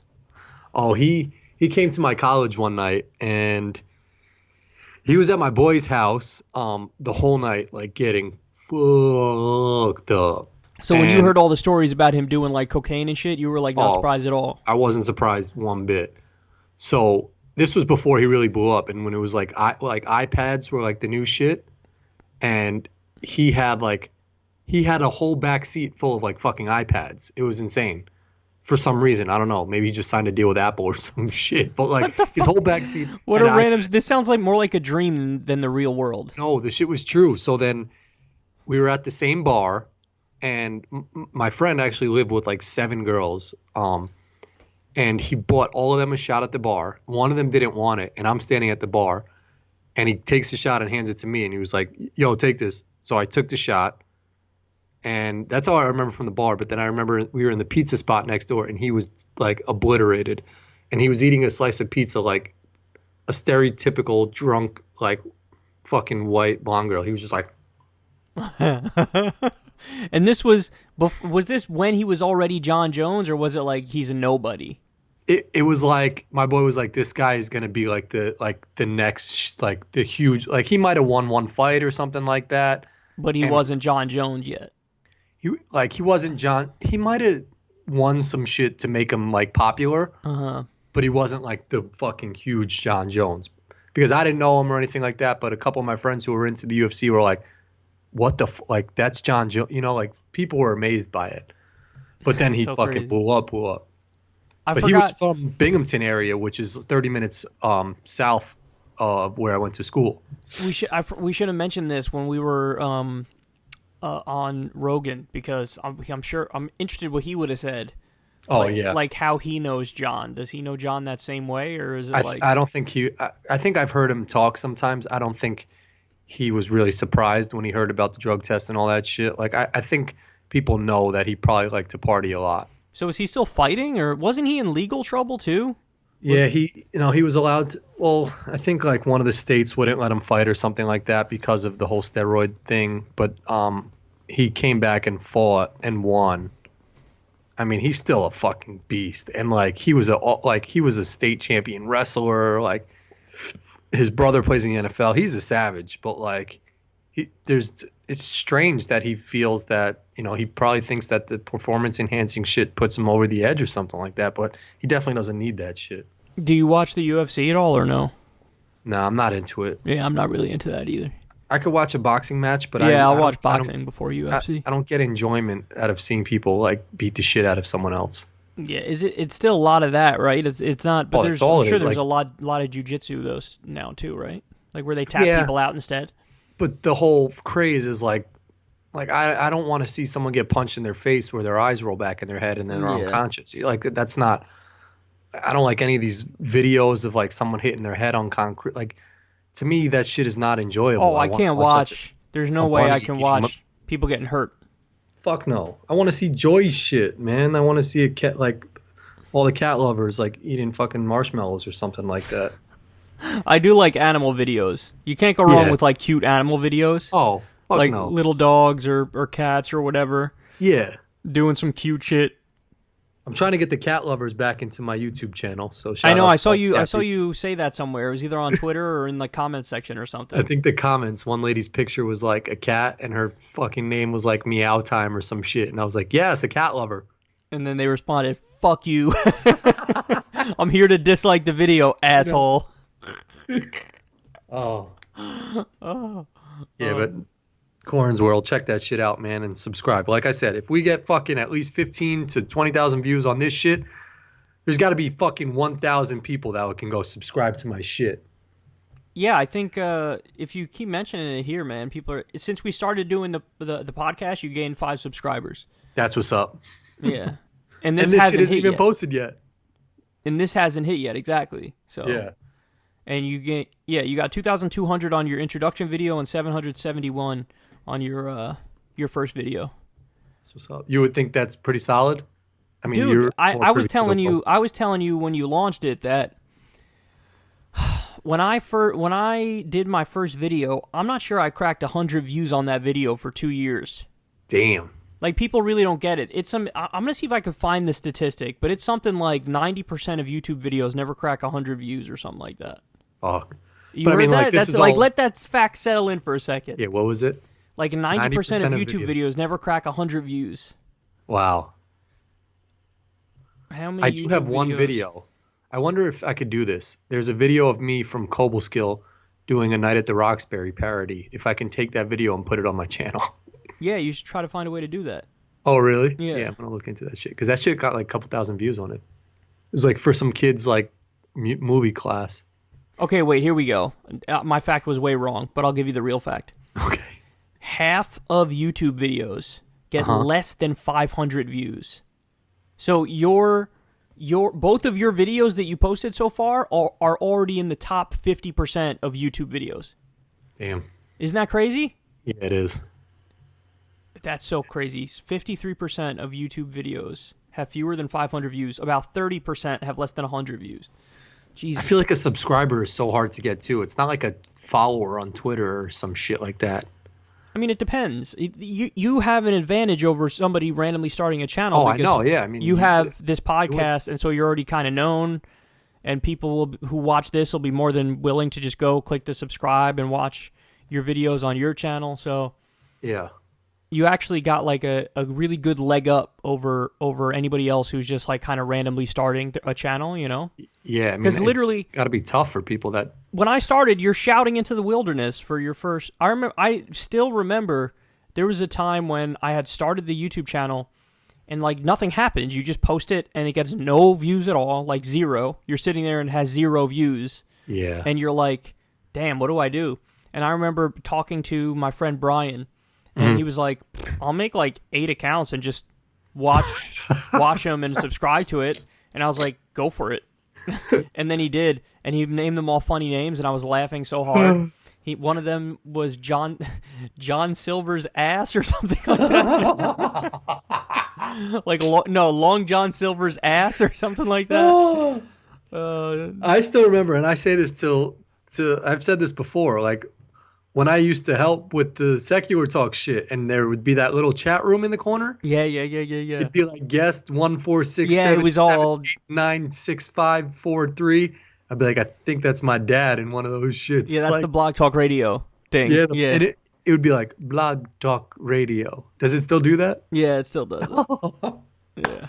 Yeah, so I mean, I'm fortunate that I have like this platform here to like that people know me and shit like that, because I don't know if I've got that willpower to fucking stick it through, like, you know, the fucking years that people put in of just like, I gained 1 subscriber, you know? Like, yeah, but it's also, you got to understand that you just got to do it for the sake of doing it. Like, you got to like doing it. It's more about that than it is about the reaction, you know? Yeah. Like, even if people didn't enjoy my stuff and watch my stuff, in a weird way, it's a form of therapy for me to rant about politics. Yeah. Because it helps crystallize everything in my mind, and it helps me like vent about shit that I find incomprehensible. That's a good ass point. Yeah. So it's like you gotta like doing it for the sake of doing it. Like I told you one of the cool things about this, and it honestly goes for any kind of artist in any way, whether you're a writer or whether you're a fucking painter or whatever it may be. When you do something like that, you're actually creating something that outlives you, you know? Like, that's the crazy thing, is that we are not permanent as people. Like, we're going to go at some point. Yeah. But the shit that you're leaving in terms of videos or writing or art or whatever it may be, that is permanent. Yeah. It's like a live journal, too. Yes. And people, you know, years after you're gone, they could just see that and go, oh, shit, this is interesting, you know? Yeah. And, that's not something to poo-poo. I mean, look at, if you can still pick up a book from somebody written in the fucking 1400s today, like that person is still impacting people today. Yeah, it's a good-ass point. Yeah, so that's something about it that I always liked. It's like, I'm just leaving a little piece. And it's kind of crazy if you think about it, because like you'll have a full like 24-hour day, but the thing that you can leave on this earth that's evidence that you lived this random-ass day is like a 3-minute video. You know what I mean? Yeah. But people be like, oh shit, that's a 3-minute video, and that happened like a certain day at a certain time. That's like a little snippet of that person's long-ass day. Fuck, man. It's deep as fuck. Like it sounds cheesy, but I had a buddy text me today that his best friend passed away, and I knew the guy, and he had texted me because he always used to come into the ice cream shop I worked at, and he was like, I just wanted to let you know because he always used to come in, and I thought it was funny because he would say, "Oh, Corin the kid," and like he was like, I got a smile out of that, like, and that was just from his memory, and I remember him saying that shit, but like in a weird way, if there was video or some shit, like people love that shit more, so it's a serious topic, but it's important, and it's cool to look back on these videos and see shit that you've done and actually have record of it or something like that, Yeah, I mean, I kind of wish. Even if you say some dumb shit. I kind of wish that there was more shit that I recorded when I was younger. Like, I told people about how when I was a kid, me and my buddy, me and Will used to do trampoline wrestling. Yeah, we were in like middle school. Yep. And we actually had videos of it, but since then, I mean, it's been so many years since we did it. I mean, think about it. What was I, 13 or something like that? Yeah, young. Like 13 years old. Now I'm 31 years old. We're talking almost 20 years ago. Yeah. So, I've moved so many times since then, and he's even moved so many times since then, and we just lost the videos at some point. But it's like, God damn it, that was one of the few things when we were younger that was actually recorded that we can go back and look at. I remember one time, like maybe 5 years ago, we found one of the videos. Yeah. And it's so crazy, man. You're looking into a fucking time machine, and you're seeing yourself like 4 inches shorter, 40 pounds lighter, super high-pitched voice. You look like a totally different person. Yeah. But you're doing all this shit, and it's like, whoa, that's crazy. So I kind of wish like there was some, like from high school, maybe we recorded like a poker tournament or some shit. I know. Or I recorded, like, actually there is one thing I got to talk to Brian about this because Brian's good at like keeping old shit. Yeah. But he's got like 5 old cell phones, and on those old cell phones, it's my golf swing and his golf swing from when we were at the range, from when we're in like high school. He's got college years, and you could just see the progression of the swing. Fuck, I really want to see that. Footage. Yeah, we've actually had that conversation a while ago. Like, you really got to bust out those old cell phones, and we got to look through it because that's one of those little pieces of like, oh shit, there's some evidence of like we were alive back during this time. Dude, you want to hear something funny? What's that? And this is funny just because like now Molly's my wife, and obviously like I trust her and everything. But my daughter's really into like when we pull out our cell phone, like grabbing our phone and like looking at the light and all this shit. So she was like, I'm going to go down to the basement and grab like an old cell phone. So she gives her one of her old flip phones, right? So I'm looking at it. She charged it up. My daughter's holding it. And she goes to like the main screen. There's a picture of Molly and like her boyfriend from middle school as the background. Like she's got her arm over his shoulder, and I was like, like my daughter's holding the phone. Yeah, not Molly's cool. not even in the room, and I'm looking at the phone like, what in the fuck? So like to that point, it was just funny that like like seeing an old photo like that. That shit would have pissed me off. I'd be like, fuck. Yeah, that. But like it's to a point. Like it's whatever.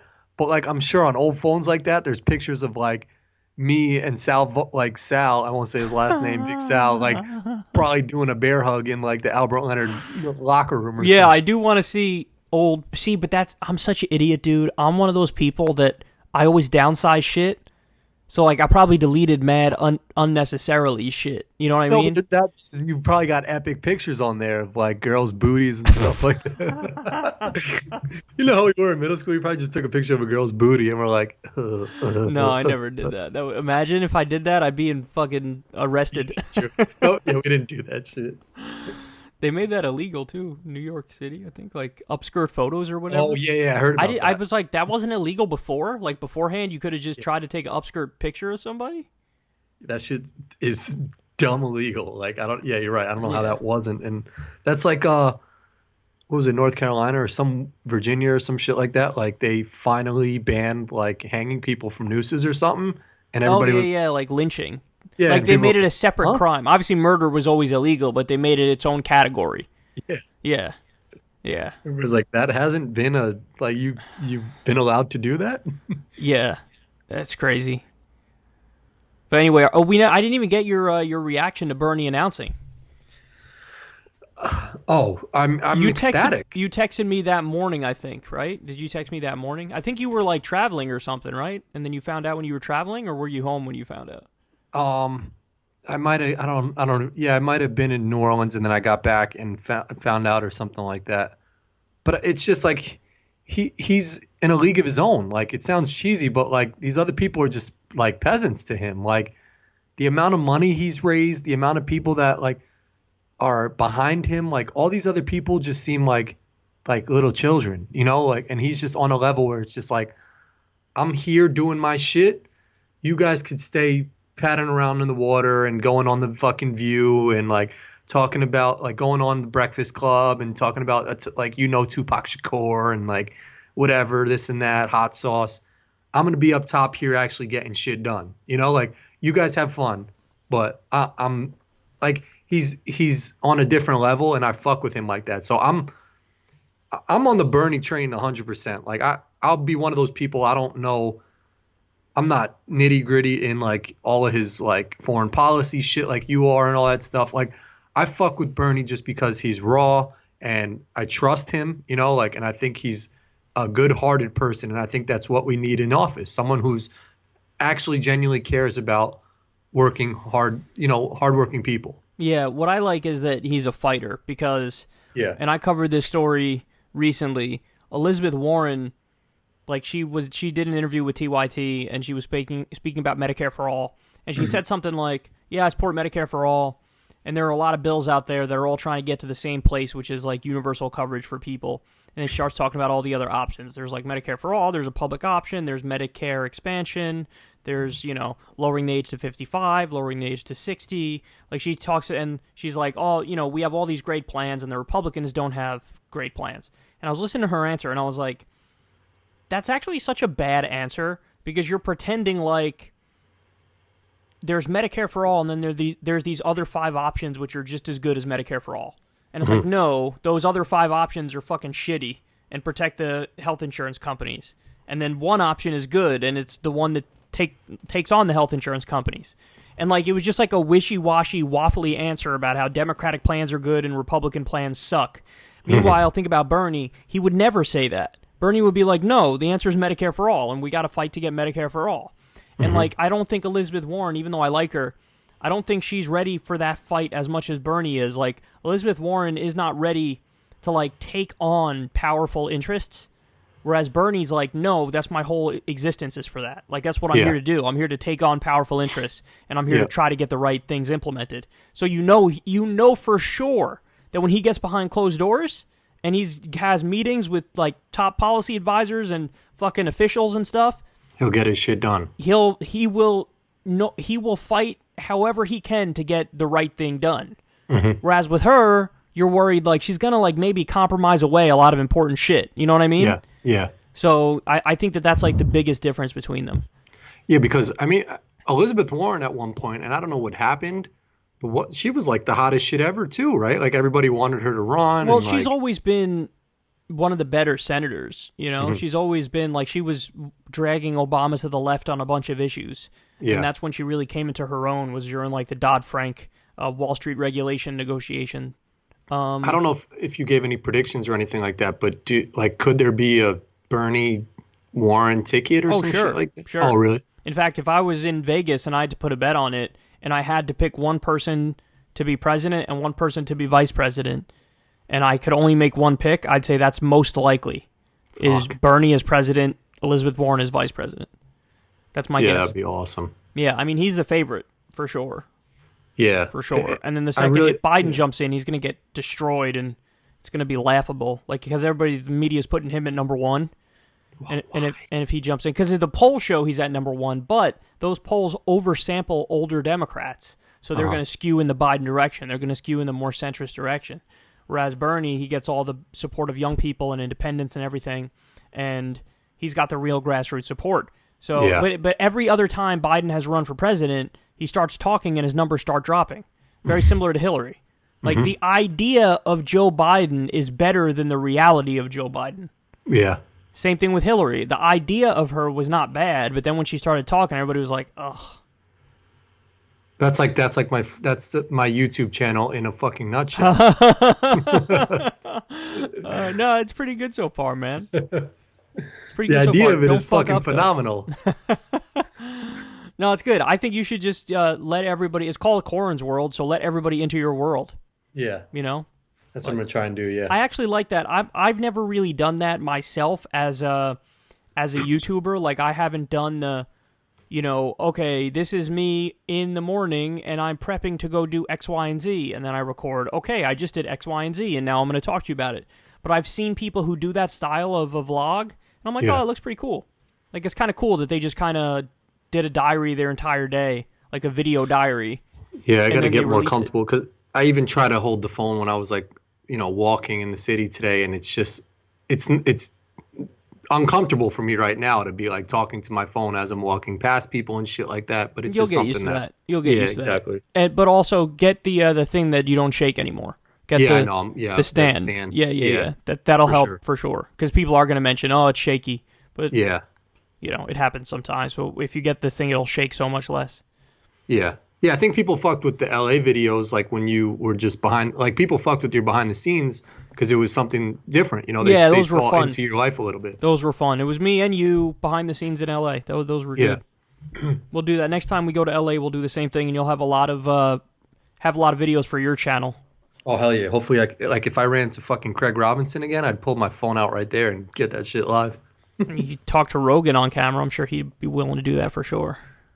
Oh, he'd probably fucking... I wonder if he fucking wore that shirt I gave because when I gave him 2 hot shirts. So if he didn't fucking wear those shits, I'm a little tight. But like when I gave them to them, I actually handed it to him, I think, in the green room, and he put them on the table. But he like looked down at them and sort of touched it one time. Like the first year when I gave him the gift, he that shit is in a trash can somewhere.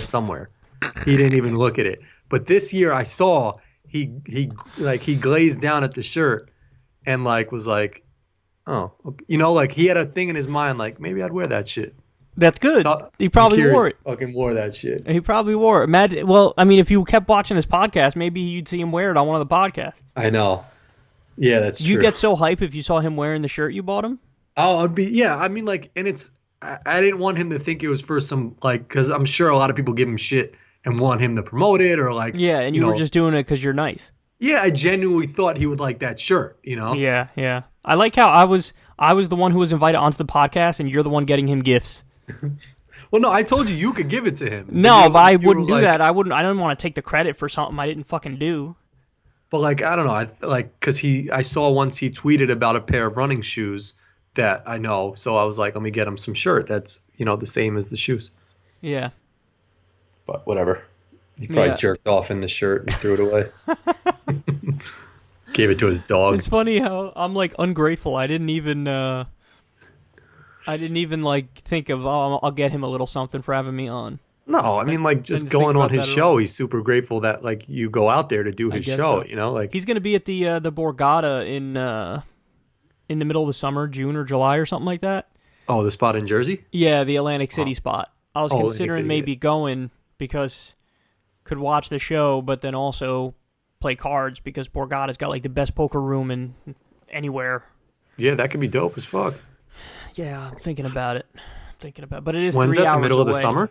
Middle of the summer. It is 3 hours away though, and that's a little bit. If you give me dates, maybe I'll meet you out there and we play cards or some shit. I mean, I was thinking next time we go to LA for sure. Me and you got to go to the Commerce Casino, right? The Commerce. Oh, there's a casino in LA? I didn't know that either until like the other fucking day. Oh. And then there's the Commerce. There's more than just the Commerce. I think there's a bunch of casinos there, but there is the Commerce, and that's like the biggest one, the nicest. Oh. Yeah. So next time we're there, we could do that. And it's only like 20 minutes from LAX or something like that. I'm always down. So next time we're in LA, that means there's Joe Rogan, there's cards. What else did we do? There's In-N-Out Burger. There's TYT, but I had to. It felt like work. I had to do a lot of work for it. Fuck that sports, dude, man. I'm gonna fucking have a bigger sports shit than like. Nah, if Corin got hyped shit, because he was told he could come on TYT Sports, and then he didn't end up going on. He's just like they were talking about some Knicks topic, and I was like, dude, I used to work for the Knicks type of shit. Like you're just like it's like having like some dude who's an expert on some shit that you're about to talk about, but you're trying to be the cool guy and not have him talk about that shit. Got me tight, that fucking guy. Your channel will be bigger shortly. Nah, I don't even know if they still post videos, to be honest with you, dude. The sports shit? Yeah. Oh, for real? Yeah, I don't even know if they still post videos. I don't even know if they still exist, to be honest, because I know TYT like changed up their thing a little bit. I know that one lady's not going to be there anymore. The fucking big mama's house. We can't talk about this. You're gonna get me in trouble. Just oh my bad. Yeah, I forgot. They don't know what I'm talking. No, she was from a restaurant. Sometimes we're too honest, man. That's a problem. Yeah. No, but that's the thing is that I feel like the last few times I went there and I went on TYT, I tried to tell Jenk like, all right, man, like I'll be there for I can do the show this day, and then I was trying to drop hints like, all right, you present everything and I'll just like chime in, but he was always like, all right, so you're doing the first hour, you'll be doing the prep, and I'm like, oh. Yeah, he wasn't even in the room. The second time we went, it was just like we were upstairs with who was it, Anna and the other guy, JR, and JR or some shit, I don't know. And they were just like, all right, what are you gonna like do your shit? Yeah. No, the first time he threw me into the deep end. Oh hell, he was like, all right, I got meetings, I gotta go. And I was like, wait, what? And he's like, yeah, you got to prep the whole show. I was like, okay. Yeah, that was okay. I mean, I am an expert at crafting a show, but like I didn't know their process. I didn't know exactly like how they did it. But the second time around was like clockwork. Like it was like clockwork, but I was working, and I was like, I don't want to work.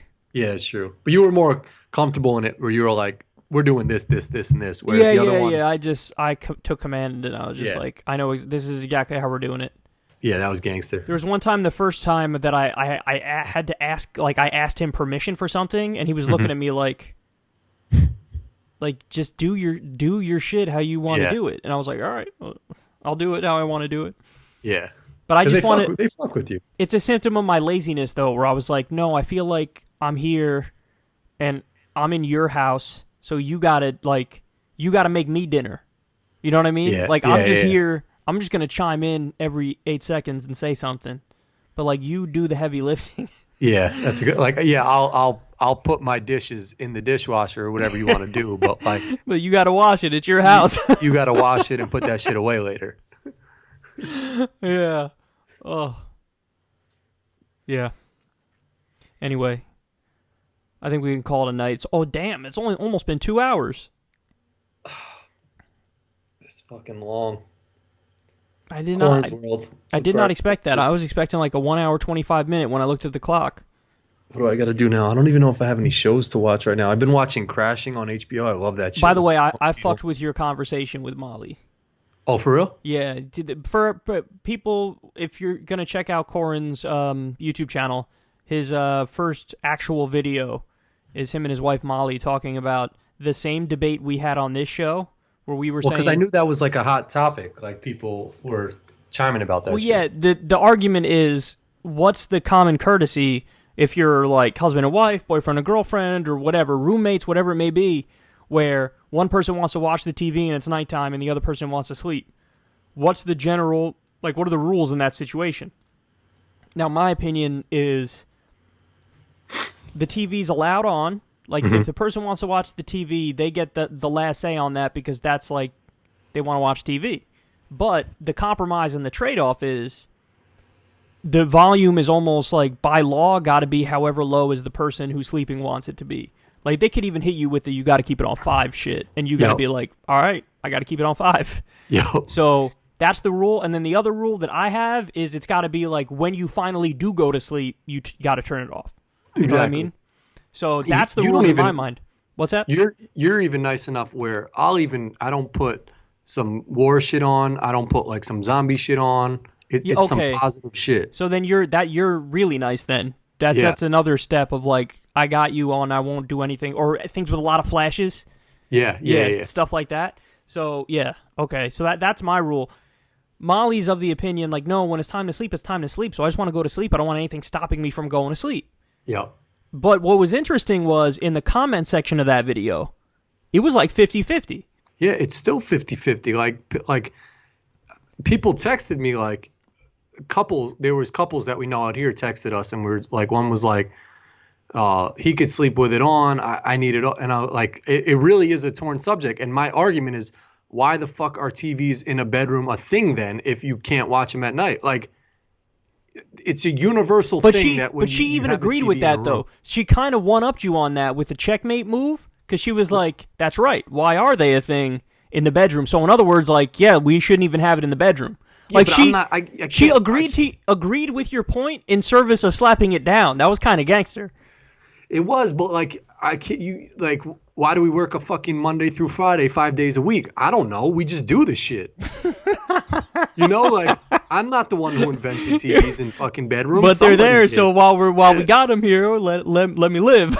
That's what I'm saying. Like I fucking can't change. Why are there 12 months on our calendar? I don't fucking know.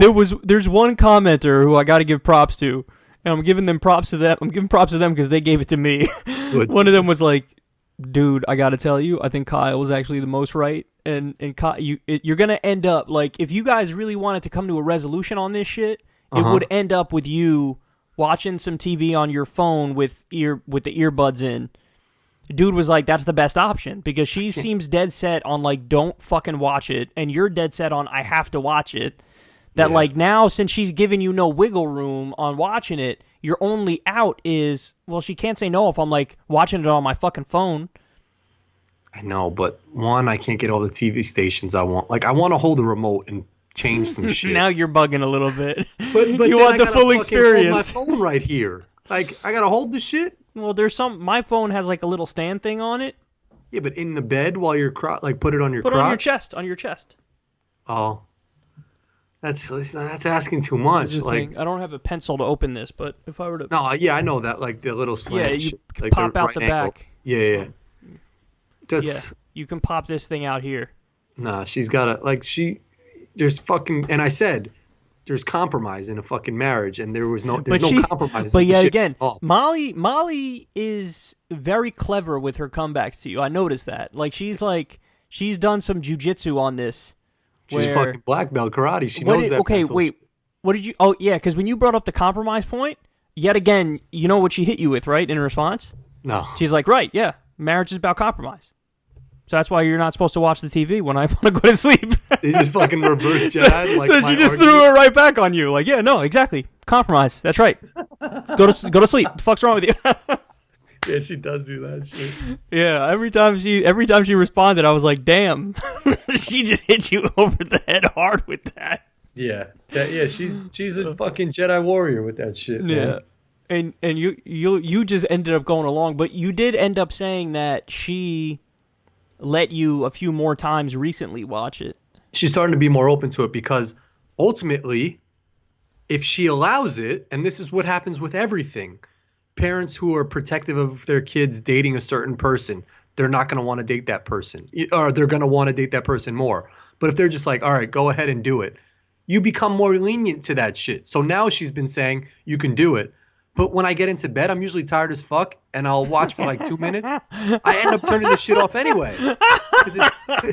It's not some spite shit anymore, Whereas before, it's like, oh, I can't do this. You were standing on principle. Like, yeah, 100%. Fuck you, I'm watching Forensic Files at 2 a.m. Yes. It would be like, all right, I'm going to stay up for fucking 2 a.m. just because you don't want me to be doing this shit. But now she's like, watch TV. I relate to you so hard is how, like, Molly was like, I think you have an addiction to TV, and then people in the comments were like, yo, for real? Like, you might, like, legit have a problem with people saying that shit. TV watch. No, exactly. When I read the comments, my reaction was like, yo, fuck all y'all. What are you talking about? Because I think you said something like, oh, when I get out of the shower, I like to have the TV on. Like, yeah, because the TV's on, and you want to, like, why have it off? Like, why would you have that off at that point? That's what I'm saying. Like, it's good. It's good to have just, like, white noise in the background of, like, TV and just news. Like, that's how you learn shit, is just subtly hearing it or something. Like, you could hear, like, I fuck with that hard because the Spice Girls died. It's like, okay, I heard that. I don't know where. Spice Girls died? What? No, you hear shit in the background. Like, I come out the shower and it's like,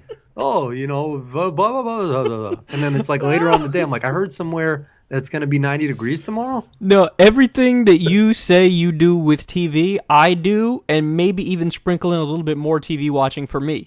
Like, It is on literally all the time.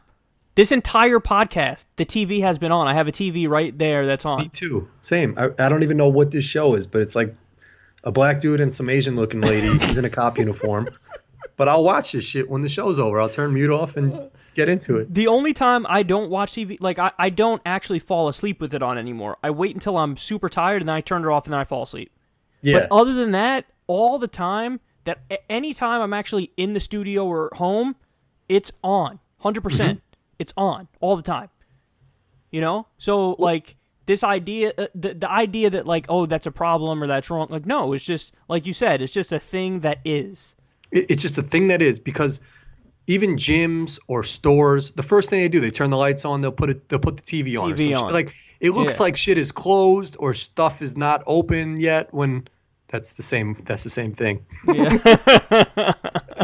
Well, like, it's like you're not fully started unless shit is on. Like, yeah. I almost get a sense of, like, when I start my car now, I've sort of gotten the habit of having the radio off, and I feel a little lost without it, because it's almost just like you start your car, your radio should be on. When someone turns the radio off in the car, you're a little thrown off. Well, it's a default type thing.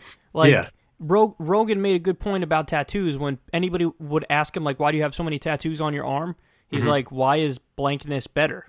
Like, why is that better? And it's the same thing. Like, why do you have the TV on? Why is no sound better? Why is that better? Like, there's this. Point. Yeah. Again, I've told this story before on the podcast, but my true appreciation for TV really set in when after Hurricane Sandy, because when Hurricane Sandy hit, we lost power for like 11 days or something like that. It was crazy. It was like it's somewhere between 11 and 14 days. Yeah, like, that shit was wild. It was like we lost power and it was terrible. And when when everything came back on, the electricity came back on and the TV came back on, my dude, I'm not kidding you, I may have watched every TV channel that night. I was literally like watching the fucking fishing channel at one point because I thought it was so cool that I could get all this shit that's happening in the world, I could get delivered right in front of me. I was like, this is the coolest thing ever. I'm watching some random shit, and I'm in heaven, and you only realize how awesome that is when you don't have it for a little bit. Yeah. And I didn't have it for almost 2 straight weeks. And then 100%. when I finally got it back, I was like, I can't believe I ever took this for granted. And I never wanted to turn it off again. I just want to keep it on. It's the same shit when you go flying and you have to turn your phone off for however long the flight is. Yeah. The first thing anybody does when the fucking flight lands is turn their cell phone on. Yep. Because you feel, I missed something. I got to fucking check. Did I get any messages? I got to check social media. You're deprived of that shit for that amount of time. You got to catch all back up with that shit. So it's the same point with the TV. Like, we pay, like, I don't know how cable works, but like if I leave the office where I'm in right now and the TV's still on, Molly will get mad at me like, oh, you left the TV on in the office.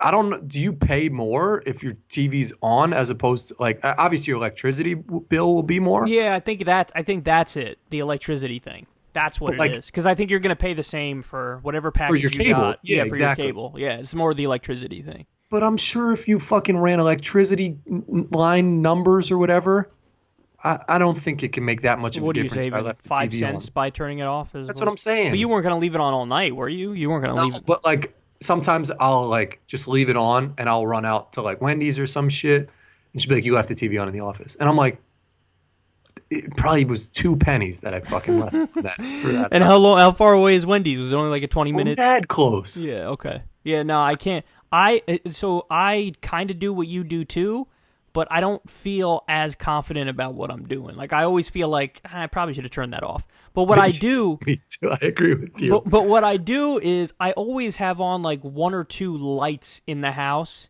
even when... And I that's a choice I made. Like, no, that's I'm going... fair. Yeah, like, I'm going to keep on a couple lights because I don't want to walk into a pitch black fucking thing. Yeah, that's totally acceptable. Yeah, but I feel like even some people, like, I kind of hear, like, my mom's voice in the back of my head when I'm doing that, like, why would you do that? No. Because she might be on team, like, no, keep everything off. Why would you leave anything on? I can't get behind a pitch black. Like, I don't. No, I can't either. Because I'm not afraid of the dark, but I'm almost afraid of the dark. No, but even just, like, for safety, you need to see something. Like, you want to know where, like, you obviously know your house, but, like, if you fucking have a toy or some shit in front of your door or, like, you know, like something, you want to see where the fuck you're going when you walk inside your house. Yeah. Yeah, for sure. But I agree with you to the TV shit. Like, I'll leave the room and I'm like, I could go back and push the power off button right now, but let me leave that shit on. Yeah, oh, people are gonna come after us for being like wasteful fucking sloths who just watch TV all the time. Whatever. My stepfather always used to say that with the shower. He'd be like, take a quick shower because the water. Oh, my dad used to do that too. I was like fuck you, man. Like, my long shower is 15 minutes. Like, okay, so what, really? If I only shower for fucking 10, like, is that really that much better?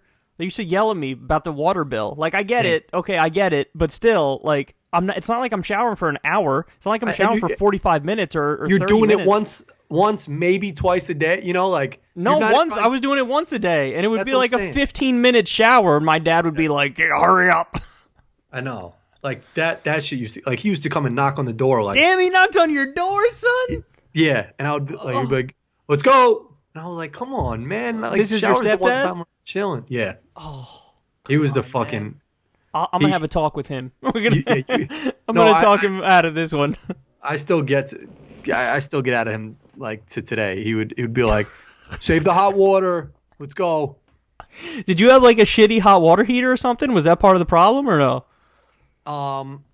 I don't know if it was shitty, but, like, if multiple people were showering in the morning, that shit would, like, you wouldn't have as hot of water on your, fourth go round of the person showering. Yeah, my sister would always shower before me, and then I would have to wait a little bit. Like, exactly. Yeah. Yeah, I'd have to wait like 20 minutes or something, 15 minutes, 20 minutes before I was good.